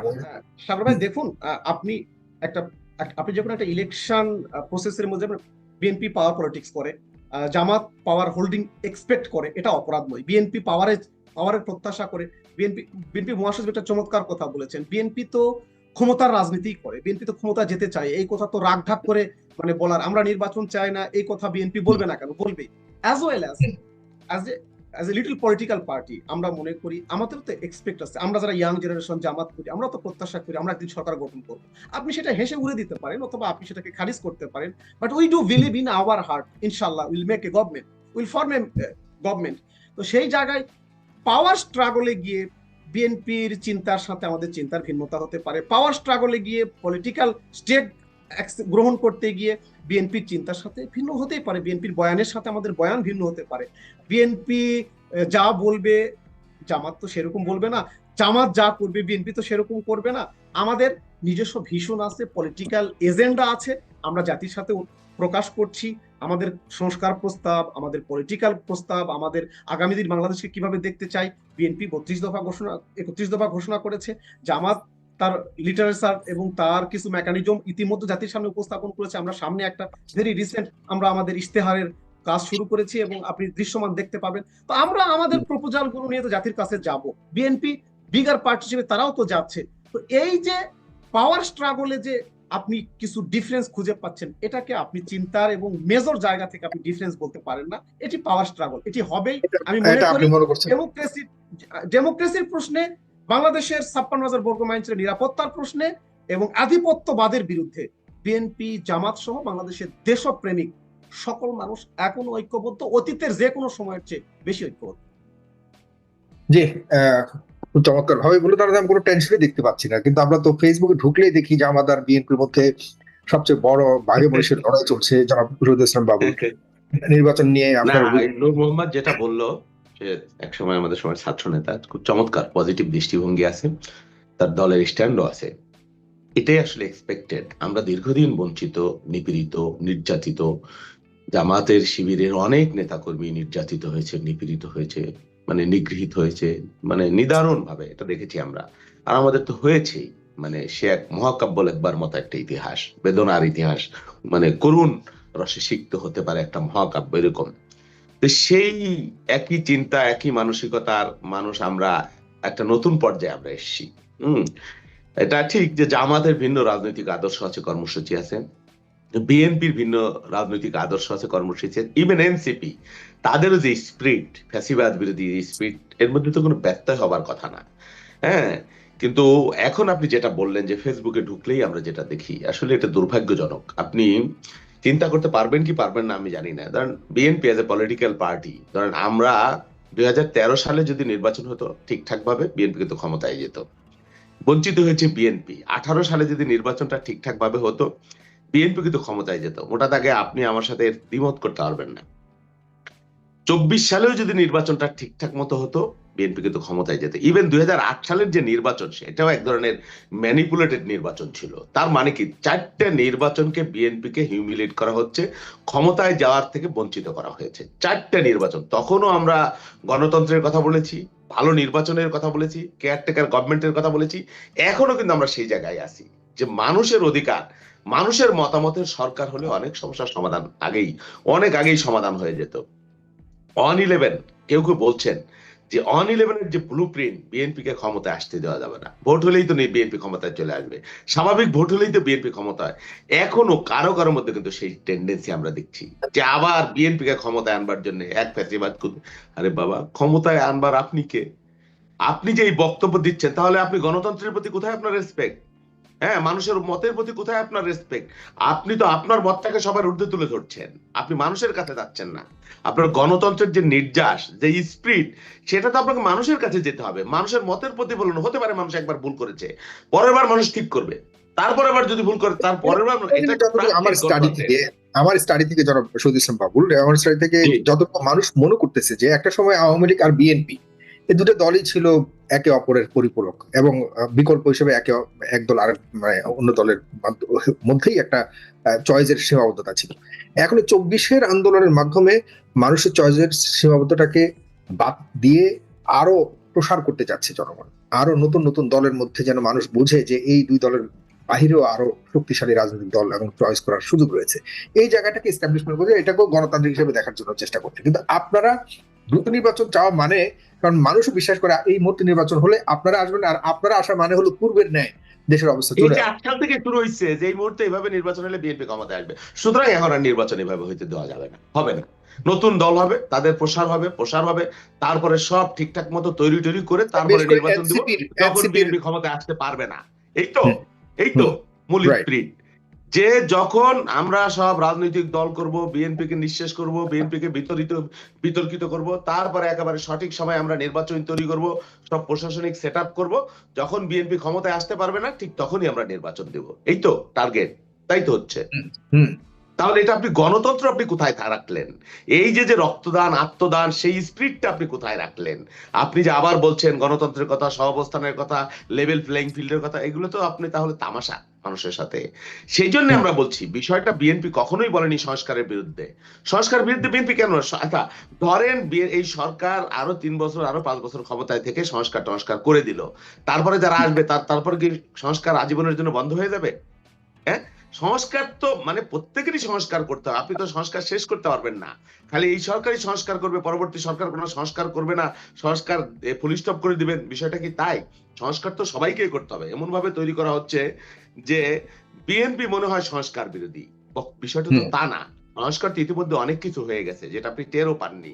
আপনি দেখেন এই যে হাসান মাহমুদরা, শেখ হাসিনারা বা আরাফাতরা যে বক্তব্য দিত, ওবায়দুল কাদেররা যে বক্তব্য দিত টেলিভিশনে, খিস্তিখেয়র গিবত, আপনি কোন রাজনৈতিক নেতার সেরকম বক্তব্যকে আপনি টেলিভিশনে দেখেছেন? মির্জা আলমগীর বলেন, প্রফেসর ইউনূস বলেন, বা আরো যারা, তারেক রহমান বলেন, ইভেন জামাতে ইসলামের নেতারা বলেন বা এনসিপির নেতারা বলেন, মানে বিচ্ছিন্ন কিছু বাদ দিলে আপনি কি কখনো এরকম খিস্তি খরব? এটা তো রাজনৈতিক কালচার একটা উন্নতি, আমি মনে করি এটা একটা সংস্কার। এই যে কেয়ারটেকারের প্রভিশন, যে জন্য আমরা লড়াই করেছি, রক্ত দিয়েছি, আত্মাহুতি দিয়েছি দীর্ঘদিন, সেই কেয়ারটেকারের প্রভিশনটা তো আমরা আনতে পেরেছি আমাদের সংবিধানে বা আমাদের রাষ্ট্র কাঠামোর মধ্যে। তাহলে এই যে এটা একটা মারাত্মক গুরুত্বপূর্ণ ব্যাপার। এই যে আমাদের ভাই এরা বললো, নূর মোহাম্মদ যেটা বললো যে 154 সিট যাতে আর কেউ কোনোদিন না পেতে পারে, তাহলে এটার একটা মাত্র পথ হলো আপনি একটা সুন্দর ইলেকশন কমিশন এবং তাকে কিভাবে ক্ষমতায়িত করা যায়, তার শক্তি কিভাবে বৃদ্ধি করা যায়, হ্যাঁ, সেটা সে কিভাবে একটা ইনক্লুসিভ ইলেকশন করতে পারে, সে কিভাবে একটা লেভেল প্লেইং পজিশন তৈরি করতে পারে, সেটা তো একমাত্র ইলেকশন কমিশনের দ্বারা সম্ভব, হ্যাঁ, বা একটা সুষ্ঠু একটা নিরপেক্ষ সরকারের দ্বারা সম্ভব। তা আমরা তো মনে করি যে এই যে হুদা মার্কা বা ওই যে এই কমিশন আর নাই, বাংলাদেশে কেয়ারটেকারের প্রভিশন তৈরি হয়েছে, ভবিষ্যতে এটা কেউ বিলুপ্ত করতে পারবে না। এই প্রভিশন যদি থাকে, আপনি টিকিয়ে রাখতে পারেন, বা ইলেকশন কমিশনকে যদি আপনি ক্ষমতায়িত করতে পারেন, সেই পথ না আপনি যে, তাহলে তো কেউ আর 154টা আপনি কেউ আর করতে পারবে না, রাতের বেলায় ভোট হওয়ার কোনো সুযোগ থাকবে না। আপনি সেই দিকে নজর না দিয়ে আপনি বিশাল সংস্কার করে বাংলাদেশকে একেবারে দুধ আর মধুর নহরে বাঁচাই দিবেন এই চিন্তা করছেন, আর অন্যদিকে আপনাকে নিয়ে নানান ধরনের প্রশ্ন তৈরি হচ্ছে। আপনি ক্ষমতার মজা পেয়েছেন, আপনি ক্ষমতার জৌলুসের মধ্যে ঢুকে পড়েছেন, আপনি সেরাটন সোনারগাঁয়ে আপনি দিনাতিপাত করছেন, আপনি প্রাডো হোটেল থেকে রিক্সায় চড়তেন, আপনি প্রাডো লেক্সাস এসব গাড়িতে চড়ে বেড়াচ্ছেন, আপনি শয়ে মোটরসাইকেল নিয়ে ঘুরে বেড়াচ্ছেন, আর নতুন রাজনৈতিক বন্দোবস্তের কথা বলছেন। মানুষ তো প্রশ্ন করছে যে তাহলে কি আমরা এক ফ্যাসিবাদ থেকে আরেক ফ্যাসিবাদে? আপনি ভোট ছাড়া একটা রাজনৈতিক দল যদি নির্বাচনের কথা বলে, ভোটের কথা বলে, তাহলে আপনি এটাকে তাচ্ছিল্য করছেন। বিএনপি, আরে ভাই বিএনপি তো ক্ষমতায় যেতেই চাবে, বিএনপি কেন ক্ষমতায় যেতে চাবে না? বিএনপি একটা রাজনৈতিক দল, এটাকে অপরাধ রাতের বেলায় নির্বাচন করে ক্ষমতায় যেতে চায় কিনা সেটা একটা মূল আপনি প্রশ্ন করবেন। ভোটের আগে নির্বাচন ভোট করে ক্ষমতায় যেতে কিনা সেই প্রশ্ন আপনি অবশ্যই করবেন। কিন্তু as a political party BNP নির্বাচনের কথা বলবে, গণতন্ত্রের কথা বলবে, এটাই তো স্বাভাবিক। এখন সেই পথটাকে আপনি কতটুকু মসৃণ করবেন, সেটা আপনার ব্যাপার। বিএনপি কি আদৌ এই আন্দোলনের পর হাজার হাজার মানুষের জীবনের বিনিময়ে যে আমাদের এই অভ্যুত্থান হলো, এখন নতুন বাংলাদেশের স্বপ্ন দেখছে সবাই, সে জায়গাতে যে পূর্বের ক্যারেক্টারিস্টিক্যাল যে একটা অ্যাটিটিউড পলিটিক্যাল পার্টিস গুলির ছিল, সেখান থেকে কি নিজেদের কোনোভাবে কি আপনি রিফর্ম মানে বেসিক রিফরমেশনটা করতে পেরেছে বলে বিএনপি মনে করেন? আর আমি বক্তব্যগুলো বললাম, আপনি বলছেন যে দেরি করছে, কারণ হলো তারা চায় বিএনপি যেন ক্ষমতায় না যায়। তো বিএনপির এই ভয়টা কেন? তার মানে দেরি করলে কি বিএনপির জনপ্রিয়তা কমবে নাকি বিএনপি বুঝে? না, দেরি করলে বিএনপির জনপ্রিয়তা কমবে কি কমবে না সেই প্রশ্ন না।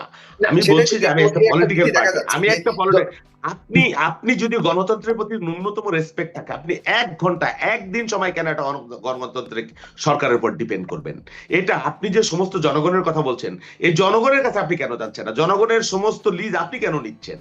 জনগণ কোথায় কি বলেছে, তারা ভোট চায় কি চায় না, এই দায়িত্ব আপনাকে কে দিয়েছে? কে বলছে যে জনগণ এটা চায়, জনগণ ওটা চায়? আপনি জনগণের কথা বলছেন, অথচ জনগণের কাছে আপনি যাচ্ছেন না। আমি সেই প্রশ্ন করছি না, আমি ওই জায়গাও না। আমি যেটা বলছি যে দেখেন, একটা নিপীড়িত রাজনৈতিক দল, এত বছরের নিপীড়িত নির্যাতিত রাজনৈতিক দল, আপনি বলছেন যে কোনো পরিবর্তন হয় নাই। আপনি কিভাবে বলছেন কোনো পরিবর্তন হয় নাই? আমাদের মূল যে মানে লড়াইটা ছিল কেয়ারটেকার গভর্নমেন্টকে আমরা আনবো, আমরা এনেছি না? বিএনপি কি এর বিরোধিতা করেছে যে আগামী নির্বাচন বিএনপি সরকারের অধীনে হবে? এটাকে একটা মৌলিক বিরাট পরিবর্তন না? আমরা যে 32 দফা ঘোষণা করেছি, 31 দফা, বিএনপি কি এর আগে কখনো এই দফা ঘোষণা করেছে? বিএনপির মতো পলিটিক্যাল পার্টি বলছে যে কোন প্রধানমন্ত্রী এবং প্রেসিডেন্টের মধ্যে ক্ষমতা ভারসাম্য আনতে হবে। এটা কোনো পলিটিক্যাল পার্টি এর আগে আমরা বলেছি? বিএনপি বলেছে? বলেনি তো। কমিটমেন্ট করছি, মার্কেটিং করছি, ব্র্যান্ডিং করছি। আমরা বলেছি যে মানে পার্লামেন্টের উচ্চ কক্ষ নিম্ন কক্ষের কথা বলেছি। আমরা বলেছি পরপর 2 বারের বেশি কেউ প্রধানমন্ত্রী হতে পারবে না। আমরা একটা ন্যাশনাল রিকনসিলিয়েশন কমিশনের কথা বলছি, নানান ধরনের 31 দফা। এই বক্তব্যকে আমাদের আগে কেউ বলেছে? এই যে এখন আপনারা যারা সংস্কারের কথা বলছেন, এইগুলো কি আপনারা আরো 3 বছর আগে চিন্তা করেছেন? আমরা চিন্তা করেছি, কমিটমেন্ট করেছি, ব্র্যান্ডিং করছি, বক্তব্য দিচ্ছি। তারপরে আপনি বলছেন যে না আপনারা এটা করবেন না, ওটা করবেন না। এখন মানুষ যদি বলে যে না আপনি ক্ষমতার মজা পেয়ে বসেছেন, ক্ষমতার প্রাচুর্য এই যে বক্তব্যগুলো পেয়ে বসেছেন, এই কারণে আপনি ক্ষমতাকে প্রলম্বিত করতে চাচ্ছেন। আমরা দেখছি তো নানান ধরনের ব্যাপার দেখছি। আপনি রাজনৈতিক দলের উপর যদি আস্থা না রাখতে পারেন, আপনি কি সংস্কার করবেন? আরো 6 মাস থাকলে, আরো 1 বছর থাকলে কি সংস্কার করবেন? রাজনৈতিক দল যদি সেটা গ্রহণ না করে, আপনার কোনো সংস্কার কি ধোপে টিকবে? সংবিধানে কি লেখা ছিল যে রাতের বেলায় ভোট হবে? সংবিধান তো ভালো কথাই লেখা ছিল, জনগণের প্রত্যক্ষ ভোটে ভোট হবে। সেটা তো হাসিনা করে ফেলেছে, করছে না? গায়ের জোরে করেছে না? সংবিধানে কি লেখা আছে যে ভোটের আগে 154 জন নির্বাচিত হবে? সেটা কি আওয়ামী লীগ করেছে না? এবং তার ফলও তারা পেয়েছে। সেই জন্য বলা হয় যে পশ্চিমের গণতন্ত্র শত বছরের প্র্যাকটিসের মধ্য দিয়ে হয়। বিএনপি বা রাজনৈতিক দল বা বাংলাদেশ আজকে যে জায়গায় এসছে সেটা 2001-এর জায়গা না, বা সেটা 1996-এর জায়গা না, এটা 2024-এর জায়গা, এটা ভিন্ন জায়গা। এই বাস্তবতা বিএনপি যদি না বোঝে তাহলে বিএনপি পরিণত তো তাই হবে। তো আপনি মাথা ব্যথা হয়েছে, মাথা গলা কেটে দিবেন, রাজনীতিকে শূন্য করে দিবেন, সেটা তো অন-11-এর থিওরি হয়ে গেল। তাহলে তার মানে কি আপনি মনে করছেন আসলে এটাকে খুব পরিকল্পিতভাবে এমন কিছু করছে? অবশ্যই করা হচ্ছে। যে আপনারা বলছেন যে নির্বাচন হলে বিএনপি ক্ষমতায় চলে আসবে, আসবে কিনা আমি জানি না, আমি নিশ্চয় করে বলতে পারি না। তাহলে এখন আর নির্বাচন দেওয়া যাবে না। এখন নতুন রাজনৈতিক দল হইতে হবে, তাদের ডালপালা মেলতে হবে, তাদের প্রশাসনিক সেট আপ হইতে হবে। বিএনপির যে আপনারা বলছেন বিএনপি অন্যায় করছে, অনিয়ম করছে, এটা করছে, এটা আরো বৃদ্ধি পাবে, সরকার নির্বিকার থাকবে এবং বিএনপির ব্র্যান্ডিং এমন ভাবে ষড়যন্ত্র চলছে যতটুকু আপনি বুঝতে পারছেন যে, এবং বিএনপি কে বিতর্কিত করবারও একটা পরিকল্পনা চলছে, যেখানে হয়তো এই আশঙ্কাটা রয়ে যায় যে আসলে সরকার যখন এরকম কোনো কিছুর মধ্যে সম্পৃক্ত থাকে তখন তো আসলে বোঝা বড় মুশকিল যে আসলে আপনি বলেন এই যে দেখেন এই যে আপনি বলছেন যে রাজনৈতিক সংস্কৃতির পরিবর্তন হয় নাই, বিএনপির কোনো পরিবর্তন হয় নাই। এর আগে আমরা দেখিনি বাংলাদেশের রাজনীতি একটা ডিনায়াল একটা সিচুয়েশন ছিল না? না, আমার দলের সব কর্মী দোয়ার তুলসী পাতা, কেউ স্বীকারই করে নাই আওয়ামী লীগের আমলে। আমরা কি কোনো ডিনায়াল করছি? আমরা বলেছি আমাদের দলের নেতাকর্মী অন্যায় অপকর্মের সাথে জড়িত হচ্ছে বিভিন্ন জায়গায়, এটা কিন্তু আমরা কবুল করছি। আপনি এটা কি রাজনৈতিক সংস্কৃতির উন্নতি বলে করছেন না? এবং শুধু কবুল করি নাই, আপনার একটা রাজনৈতিক দল 17 বছর ক্ষমতার বাইরে, নির্যাতিত, নিপীড়িত, মজলুম, অনেক ব্যাপার আছে, এর মধ্যে নানান শ্রেণী পেশার লোক ঢুকে পড়ছে, দুষ্ট লোকও ঢুকে আছে। টেকনাফ থেকে তেতুলিয়া আর রূপসা থেকে পাতুরিয়া লক্ষ লক্ষ কর্মী কোথায় কোন অপকর্ম করছে, এটা আমি এখানে সার্চলাইট দিয়ে, কিন্তু আমার কাছে যেটা আসছে আমি সেটা কিন্তু কোনো অ্যালাউ করছি না। জিরো টলারেন্স, বহিষ্কার করছি, ব্যবস্থা নিচ্ছি, চেষ্টা করছি সচেতন করবার জন্য, নানান ভাবে মোটিভেট করবার জন্য চেষ্টা করছি, স্বীকার করে, দায় স্বীকার করে। এবং আমরা মামলা করেছি, যেটা রেকর্ড বাংলাদেশের ইতিহাসে কোনোদিন নাই। নিজেরা মামলা করেছি আমার দলের নেতাদের বিরুদ্ধে, কর্মীদের বিরুদ্ধে, এবং প্রকাশ্যে ঘোষণা দেওয়া হয়েছে দলের শীর্ষ পর্যায় থেকে যে আমার নাম করে, বিএনপির নাম করে কেউ কোন অন্যায় করলে ধরে বেঁধে পুলিশে দেবেন। এরপরও রাষ্ট্রের পক্ষ থেকে কি ব্যবস্থা নেওয়া হয়েছে? হ্যাঁ, আমি যদি ক্ষমতায় যেতে পারতাম, সরকারে থাকতাম, তাহলে এর চাইতে আরো ভালোভাবে, চমৎকার ভাবে বিষয়গুলো আমরা হ্যান্ডেল করতে পারতাম প্রশাসনিক ভাবে, যে জিরো টলারেন্স, আমার দলের কেউ কোথাও কোনো অন্যায় করবে, অনিয়ম করবে, আপনারা সেটা ব্যবস্থা নেবেন সরকারি ভাবে এবং রাষ্ট্রীয় ভাবে। এখন আমার হাতে শুধুমাত্র দলীয় শাস্তির ব্যাপার। এই শাস্তি দিয়ে এত বড় রাজনৈতিক দল, এত কর্মী বাহিনীকে আমি কিভাবে নিরস্ত করতে পারি? 100% আপনি বলেন, আপনি দেখেন যে আমার আন্তরিকতার ঘাটতি আছে কিনা, আমার সদিচ্ছার ঘাটতি আছে কিনা, আমি মিথ্যা বলছি কিনা, আমি ভনিতা করছি কিনা যে না আমার দলের নেতাকর্মীরা এগুলো করছে না। এই বিষয়গুলো কি রাজনৈতিক সংস্কৃতি পরিবর্তন হিসেবে আপনি দেখবেন না? যে আপনি স্বীকারও করছেন, আপনি ভনিতাও করছেন না, আবার আপনার এই টেন্ডারবাজি, চাঁদাবাজি, মারামারি, খুনাখুনি তাও করছেন। তা আমরা কি মানে আপনি ভালো বলছেন, এই কথাগুলি আমি বলছি। সরকার কি করছে আপনি বলেন? আমরা কি কাউকে ধরার পরে, গ্রেফতার করবার পরে অন্যায়ের সাথে আমরা কি বলেছি যে কেন তুমি ধরেছো? কেন আমি কি নির্বিকার বসে আছি? আমি কি ব্যবস্থা নিচ্ছি না? এখন আমার একমাত্র আত্মহত্যা করা উপায়, আমার দলের নেতাকর্মীরা এগুলো করছে, আমরা কি তাদেরকে লাইসেন্স দিয়ে দিচ্ছি? আমি বলছি আমার বিশাল কর্মী বাহিনী, কেউ এগুলোর সাথে জড়িত হচ্ছে, আমরা আমাদের সাধ্য অনুযায়ী আমরা ব্যবস্থা নিচ্ছি। রাষ্ট্র কি করে, সরকার কি করে? আপনারা তো তামাশা দেখছেন যে বিএনপি বিতর্কিত হোক, হ্যাঁ, তাহলে আপনাদের অনেক সুবিধা। আমরা তো এটাও মনে করতে পারি।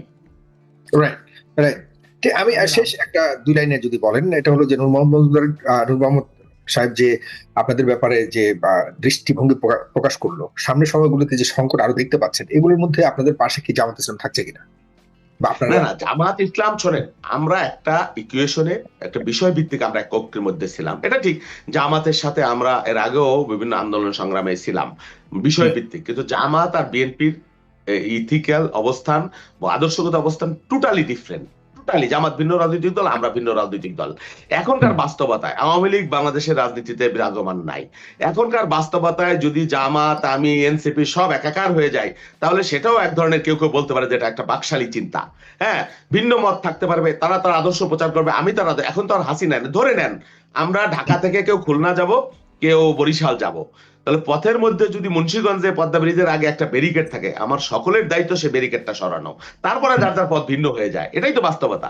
আমাদের বাস্তবতা তাই আমাদের সামনে হাসিনা একটা ফ্যাসিবাদ ব্যারিকেড ছিল, সেই ব্যারিকেডটা উৎখাতের দায়িত্ব আমাদের সকলের ছিল, আমরা সেটা উৎখাত করেছি। এখন প্রত্যেকেই যার যার ভিন্ন আদর্শ মতবাদ নিয়ে মানুষের কাছে যাবে, বক্তব্য প্রচার করবে, কিন্তু এর মধ্যে বিদ্বেষ, চরিত্রহনন এগুলো আমরা কারো চাই না। এবং আমরা চাই যে ফ্যাসিবাদ বিরোধী আন্দোলনে আমরা যারা নিপীড়িত হয়েছি, নির্যাতিত হয়েছি, প্রত্যেকেই স্বাধীনতার মধ্য থেকে বা কি বলে এটা একটা মানে সম্মানের মধ্য থেকে প্রত্যেকের প্রতিযোগিতা করব, প্রতিদ্বন্দ্বিতা করব। জামাত ভিন্ন ইলেকশন করতে পারে, রাজনীতি করতে পারে, সমাবেশ করে, আমি আমার অবস্থান সেটা করতে পারি। এখানে প্রতিযোগিতাটা যাতে কোনো নোংরামি পর্যায়ে না যায়, এটাই আমাদের কামনা বা কাম্য, এটা প্রত্যাশা। আপনাকে অনেক ধন্যবাদ। জনাব এ কে এম পাটোয়ারি, শুনলেন দুই পক্ষের বড় দুই দলের দুই অবস্থান শুনতে পারলেন। জি জি, আমি বিএনপি কি করতেছে না করতেছে এটা আমি নিজে মন্তব্য করব না। ভোট দিলে জনগণে এগুলি দেখতেছে, তার এর প্রতিফলন রেজাল্টটা তারা পাবে। এগুলি সুতানাতা উনি সঠিক কথাই বলছে আমি মনে করি। আর একটা জিনিস হলো যে অনির্বাচিত সরকার থাকলে কি কি প্রবলেম হইতে পারে। যেমন আপনি দেখেন অনির্বাচিত সরকারের একটা থাকে না, হ্যাঁ, এটা একটা টাইমিং এর জন্য করে। পেইন কিলার একটা টাইমিং এর জন্য, দীর্ঘমেয়াদী পেইন কিলার খাইলে হার্ট অ্যাটাক হয়ে যায়, মানুষের পুরো দেহ ক্লাপস হয়ে যায় দীর্ঘমেয়াদী দিয়ে আপনার পেইন কিলার থাকে। ইন্টারিয়াম গভর্নমেন্ট একটা পেইন কিলারের মতো। তো ইন্টারিয়াম গভর্নমেন্টের এখন যেমন গভর্নমেন্টের সাথে নির্বাচিত সরকার ছাড়া কেউ চুক্তিতে আসবে না। এটা একটা সময়ের জন্য ওনার দিচ্ছে, যেখানে উনি কিন্তু বড় কোনো চুক্তি দিতে পারছে না। কারণ যখন যারা চুক্তি করবে, যাদের সাথে হবে, তারা কিন্তু ওটা দেখবে। এখন দুই একটা যেটা সামান্য হচ্ছে, সেটা ওনার গ্রহণযোগ্যতার জন্য, বিকজ অফ ইউনুস সাহেব, ডক্টর ইউনুস সাহেবের গ্রহণযোগ্যতার জন্য এটা আসছে। আর কোন লোকে আপনি যখন একটা লোকে রিটায়ার করবে, তাকে আপনি তার সাথে কোনো চুক্তিতে যাবেন না। যেমন 2 দিন পরে এই প্রসঙ্গে আমি একটা গল্প বলি আপনাকে। সেটা হলো একজন লোক টাই পরে নদী পার হবে, তো ওটা খেয়ে আসতে দেরি হচ্ছে, তো তারে জিজ্ঞাসা করলো ওই পাশে স্থানীয় লোকেরা, ভাই আপনার পরিচয় কয় যে আমি এসডিও। বলে স্যার আপনি এসডিও, আপনি নদী পার হবেন, এটা আপনি আগে বলবেন না। দুইজনের টাইম নিয়ে তারা কাঁধে তুলছে, তো কাঁধে তোলার পরে নদীর মাঝখানে জিজ্ঞাসা করে, স্যার আপনি পোস্টিং কোথায়? আমি তো রিটায়ারমেন্ট নিয়ে গেছি গতকাল। ছেড়ে দিছে, দেখছি এটা তো পার করলে কোনো লাভ হবে না, নদীর মাঝখানে ছেড়ে দিছে কাঁধে তুলা। তো এটা হলো আমাদের হিউম্যান ক্যারেক্টার। আপনি যখন জনগণের ম্যান্ডেট না থাকবে, সে যত উপযুক্ত লোকে হোক না কেন, তার মধ্যে কোনো চুক্তিতে ওনারা আসবে না। 2 নম্বর হলো আমাদের রাষ্ট্র নিয়ে যে ষড়যন্ত্র চলছে, যে আমাদের বার্মা এক করে রাখছে, আমাদের চিটাগংয়ের মিনারেল রিসোর্স যেটা আছে, এটা ক্ষেত্রে আলাদা করে বার্মার একটা অংশ দিয়ে একটা রাষ্ট্র করতে চাচ্ছে। তো ওরা যারা এই বেস্টেড গ্রুপেরা, তারা অনির্বাচিত সরকারকে বেশি পছন্দ করে, কারণ পপুলারিটি কম থাকে, তারা অর্গানাইজ করতে পারে না। তো সুতরাং এখন হয়েছে কি, এরা যারা আজকে নতুন পার্টি যারা দেরি করতেছে, যারা সঞ্চয় করার জন্য, শক্তি সঞ্চয় করার জন্য আরো সময় নিচ্ছে, তারা কিন্তু পার্টি করে নাই, এবং তারা আন্দোলনের সময় পার্টির কথা বলে না, তারা চাকরির জন্য আন্দোলন করছে। আচ্ছা, তারা করছে, পার্টি করুক, অসুবিধা নাই, কিন্তু জনগণ মালিক। এখন আমরা এক পার্টি এক একটা চাবে, এটা ডিসিশন মালিক যারা, তারা ডিসাইড করবে। সুতরাং এটা অনতিবিলম্বে যত দেরি হবে, তত রাষ্ট্রের ভূখণ্ড নিয়ে অনেকগুলি ষড়যন্ত্র চলবে, অলরেডি ষড়যন্ত্র চলছে। সেইটার জন্য নির্বাচিত সরকার একটা স্ট্রেংথ থাকে, একটা শক্তি থাকে। তা আমি মনে করি যে এটা দ্রুত নির্বাচন আপনার করে দেওয়া ঠিক। এরপরে বিএনপি যা করতেছে জনগণ দেখতেছে, আওয়ামী লীগ যা করছে সেটাও জনগণ দেখছে। মালিকের ডিসাইড করবে তার ম্যানেজার কি হবে। আমি আর আপনি অন্যরা কবে এটা বলবো কেন? আমরা বিএনপি খারাপ করলে বিএনপি আবার বাইরে থাকবে, সেটা আমি আর আপনি বলার তো দরকার নাই, এটা জনগণ ডিসিশন দেয়। আর আচ্ছা, সংস্কার হলো একটা রুটিন ওয়ার্কের মতো। এটা অধ্যাদেশ কি হয়, অধ্যাদেশ যখন প্রয়োজন হয় তখন অধ্যাদেশ দাঁড়িয়ে, সুশলিজারা কখন, তখন যখন প্রয়োজন হয় তখন। আপনি যে আজকে এই যে টেলি সিস্টেমের মধ্যে আপনি যে যাচ্ছেন, এটা সংস্কার হবে কালকে, আজকে এই সিস্টেমটা কালকে আরো নতুন সিস্টেম আসবে। আমরা মোবাইল ব্যবহার করছি, এটা জাস্ট টাইপ সংস্কারও এরকম। সংস্কার প্রতিনিয়ত চলবে, সময়ের তাগিদে, জনগণের চাহিদা অনুযায়ী। এই সংস্কার প্রকাশে আগম বাগম করে টাইম কিল করার কোনো যোগ নাই, তাহলে দেশের সার্বভৌমত্ব নষ্ট হবে, বার্মা এক বাস্তবায়ন হবে, এটা সিরিয়া হবে। সুতরাং এই সুযোগটা না দিয়ে জনগণের দায়িত্ব, জনগণের ক্ষমতা জনগণের কাছে হস্তান্তর করে দেয়, অনতিবিলম্বে ভোটের ব্যবস্থা করে দেওয়া হোক। এগুলো হলো তারা অন্য বেস্টেড গ্রুপেরা নানান কথা বলবে, তুমি ভাই সংস্কার করার এই ম্যান্ডেটে গভর্নমেন্টের নাই। কারণ গভর্নমেন্ট কি রেফারেন্ডাম নিচ্ছে যে আমি সংস্কার করবো, বেশি সংস্কার, কম সংস্কার, রেফারেন্ডাম দিয়ে দেখতে হলে জনগণ কি বলে দেখেন। আর না হলে ওটা যদি অত ভেজালের মধ্যে না যায়, সোজা জনগণের আপনি নির্বাচন দিয়ে দেন, নির্বাচনে জনগণ ডিসাইড করবে। জনগণ সব দেখছে, রাজনৈতিক নেতা নেত্রীরাও ঠেলা ঠক্কর খাইছে, জেল খাটছে, জুলুম খাটছে, অভিজ্ঞতা তো হয়েছে কিছু। টাকা চুরি করলে কি হয়, কি করলে কি হয়, এগুলো দেখছো তো, এত তাড়াতাড়ি ভুলবে না। বরঞ্চ এখন তারা, আপনার গভর্নমেন্ট এটা নিশ্চিত করো তাদের ম্যানিফেস্টো কি, তারা কদিন থাকবে, কি হবে, তাদের জনগণের জন্য কি করবে। আর ইউনূস সাহেবকে ন্যায়পালের একটা ফোর্স আছে সংবিধানে, কিন্তু এটা কোনোদিনও এরা ন্যায়পালের কথা কোনো রাজনৈতিক ব্যাপারে করে। ইউনূস সাহেব যেহেতু আমাদের একটা, আমাদের সম্মানের আমাদের আস্থার জায়গা। ইউনূস সাহেবের যে গভর্নমেন্ট আসবে এখন বরঞ্চ সবাই মিলে বলেন যে ইউনূস সাহেবের প্রেসিডেন্ট বানাক অথবা ন্যায়পাল করুক। এনারা যদি যারাই ক্ষমতায় আসুক, তারা যদি কোনো ভুলভ্রান্তি করে, জনগণ কার কাছে যাবে? এরা তো মনে করে সোল এজেন্সি, 5 বছরের জন্য সোল এজেন্সি আমি পাইছি, যদি ভুল করে তাহলে আর ন্যায়পালের কাছে যাবে। তাহলে ইউনূস সাহেবের আমরা মর্যাদা দিয়ে মর্যাদা শেয়ারে রাখতে পারি, দুইটা জায়গায় রাখতে পারি, একটা রাষ্ট্রপতি হিসেবে রাখতে পারি। আর যারা ইউনূস সাহেবের যারা ক্যাবিনেট আছে, এরা অনেকে বেস্টেড গ্রুপ, এরা অনেকেই কিন্তু অনেকগুলো মানি মেক করতেছে, আমাদের কাছে অনেকগুলি তথ্য আমরা পাইতেছি। তো এখন হলো অপ্রিয় সত্য কথা, আজকাল সত্য কথা বললে মানুষ খেপে যায়। 18 কোটি লোক খেপে না কিন্তু। দেখেন আপনি সাগর সাহেব, আপনার 2-1টা লোকে গালাগালি করে, আমারই গালাগালি করে। আপনি সোরের একটা আছে, সমর্থক গোষ্ঠী আছে, ডাকাতের একটা সমর্থক গোষ্ঠী আছে, এটা দিয়ে মন খারাপ করবেন না। আপনি কারো হাতে ঘাই দিলে, দুষ্কৃতি করলে সুরের সুর বলা যায় না এই দেশে। তো এখন আমরা দেখেন এখনো সমালোচনা করলে টেলিফোন আসে, উড়া টেলিফোন আসে। আপনি দেখেন আগে হাসিনার আমরা কোনো সমালোচনা আমরা করতে পারি না, তাহলে গুণগত পরিবর্তন কি হলো? এখন আপনি দেখেন কোনো ব্যবসায়ী বা কোনো একটা দুষ্কৃতিকারীর বিরুদ্ধে আপনি কথা বলে আপনার গালাগালি শুরু করবে, টেলিফোনে উড়া টেলিফোন আসবে। তো এইগুলির জন্য আমি বলতে চাই, যদি আমার বক্তব্য যদি বা আপনার বক্তব্য যদি সঠিক না হয়ে থাকে, প্রমাণ আদি সহ জনগণের কাছে দিয়ে দেখ না যে এই কথাটা আপনি সত্য বলেন না বা এই কথা আপনি সঠিক বলেন নাই। এইটা না করে সমালোচনাকে ফেস করতে পারে না, কিন্তু তখন গালাগালিতে যায়। ধন্যবাদ প্রিয় দর্শকবিন্দু, আমাদের ফুল ভিডিওটি দেখার জন্য আপনাকে জানাই অসংখ্য অসংখ্য ধন্যবাদ। তো বন্ধুরা, এতক্ষণ আপনারা যে ভিডিও ফুটেজ দেখতে পেয়েছেন, যে বাটা শোরুম থেকে, মানে বাটা শোরুম বয়কট করতে গিয়ে সেখান থেকে আরও লুট করে নিয়ে আসতেছেন মানুষজন, এই বিষয়টা আপনারা কিভাবে দেখছেন অবশ্যই কমেন্ট বক্সে কমেন্ট করতে ভুলবেন না। আর হ্যাঁ, এমন নিত্য নতুন আপডেট খবর সবার আগে পেতে চাইলে এখনই আমাদের এই পিচ্চি সাকিব ইউটিউব চ্যানেলটি সাবস্ক্রাইব করুন। ধন্যবাদ।